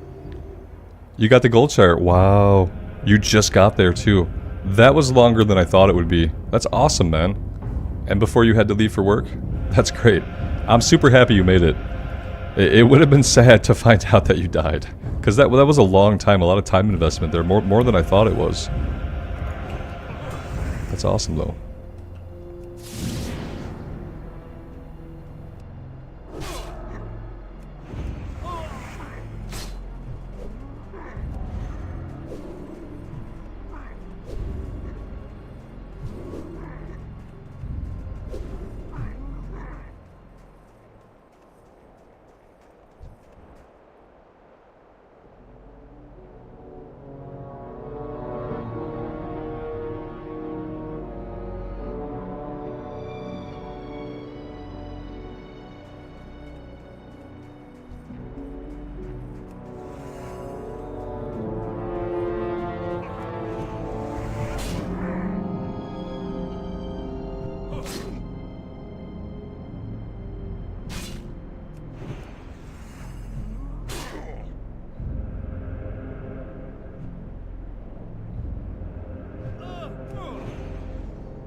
Well, that is 9 out of 9. I don't know if this one chains into any other quest or not.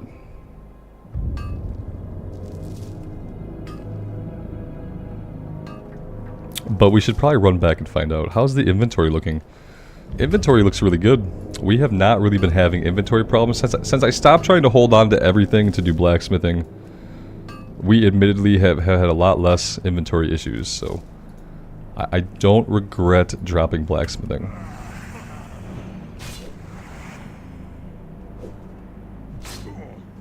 Jittery, good luck, man. Take care out there. Thanks for being here.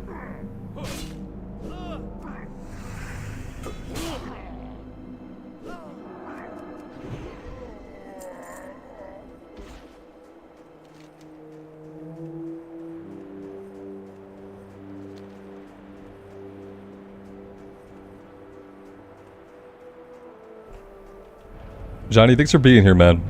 We will see you tomorrow. We'll still be alive, don't worry. Take care out there.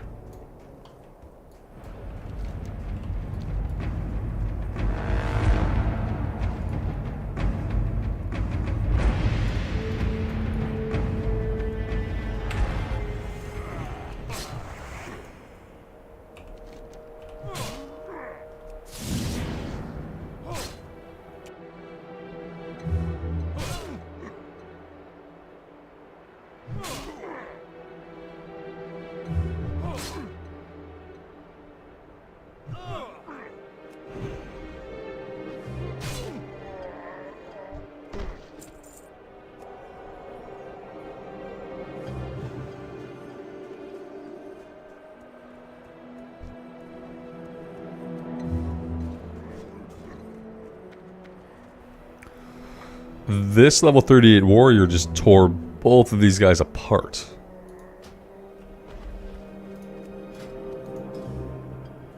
Uh-oh. I don't know what that means.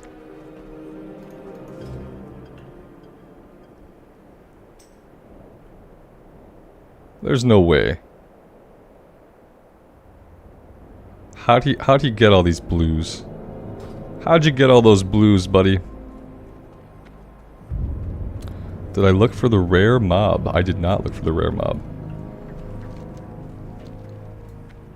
Why am I seeing whispers?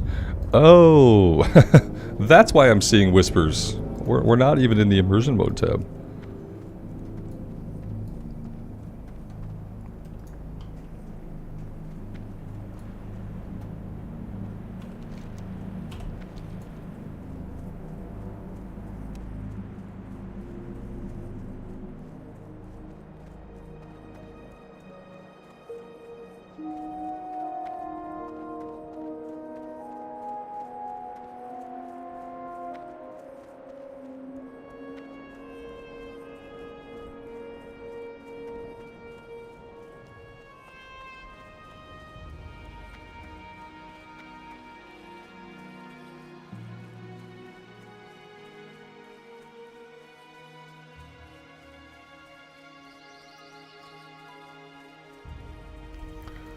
Zeryu was also full blue. Is Zeryu he's a streamer, right? I don't know these people.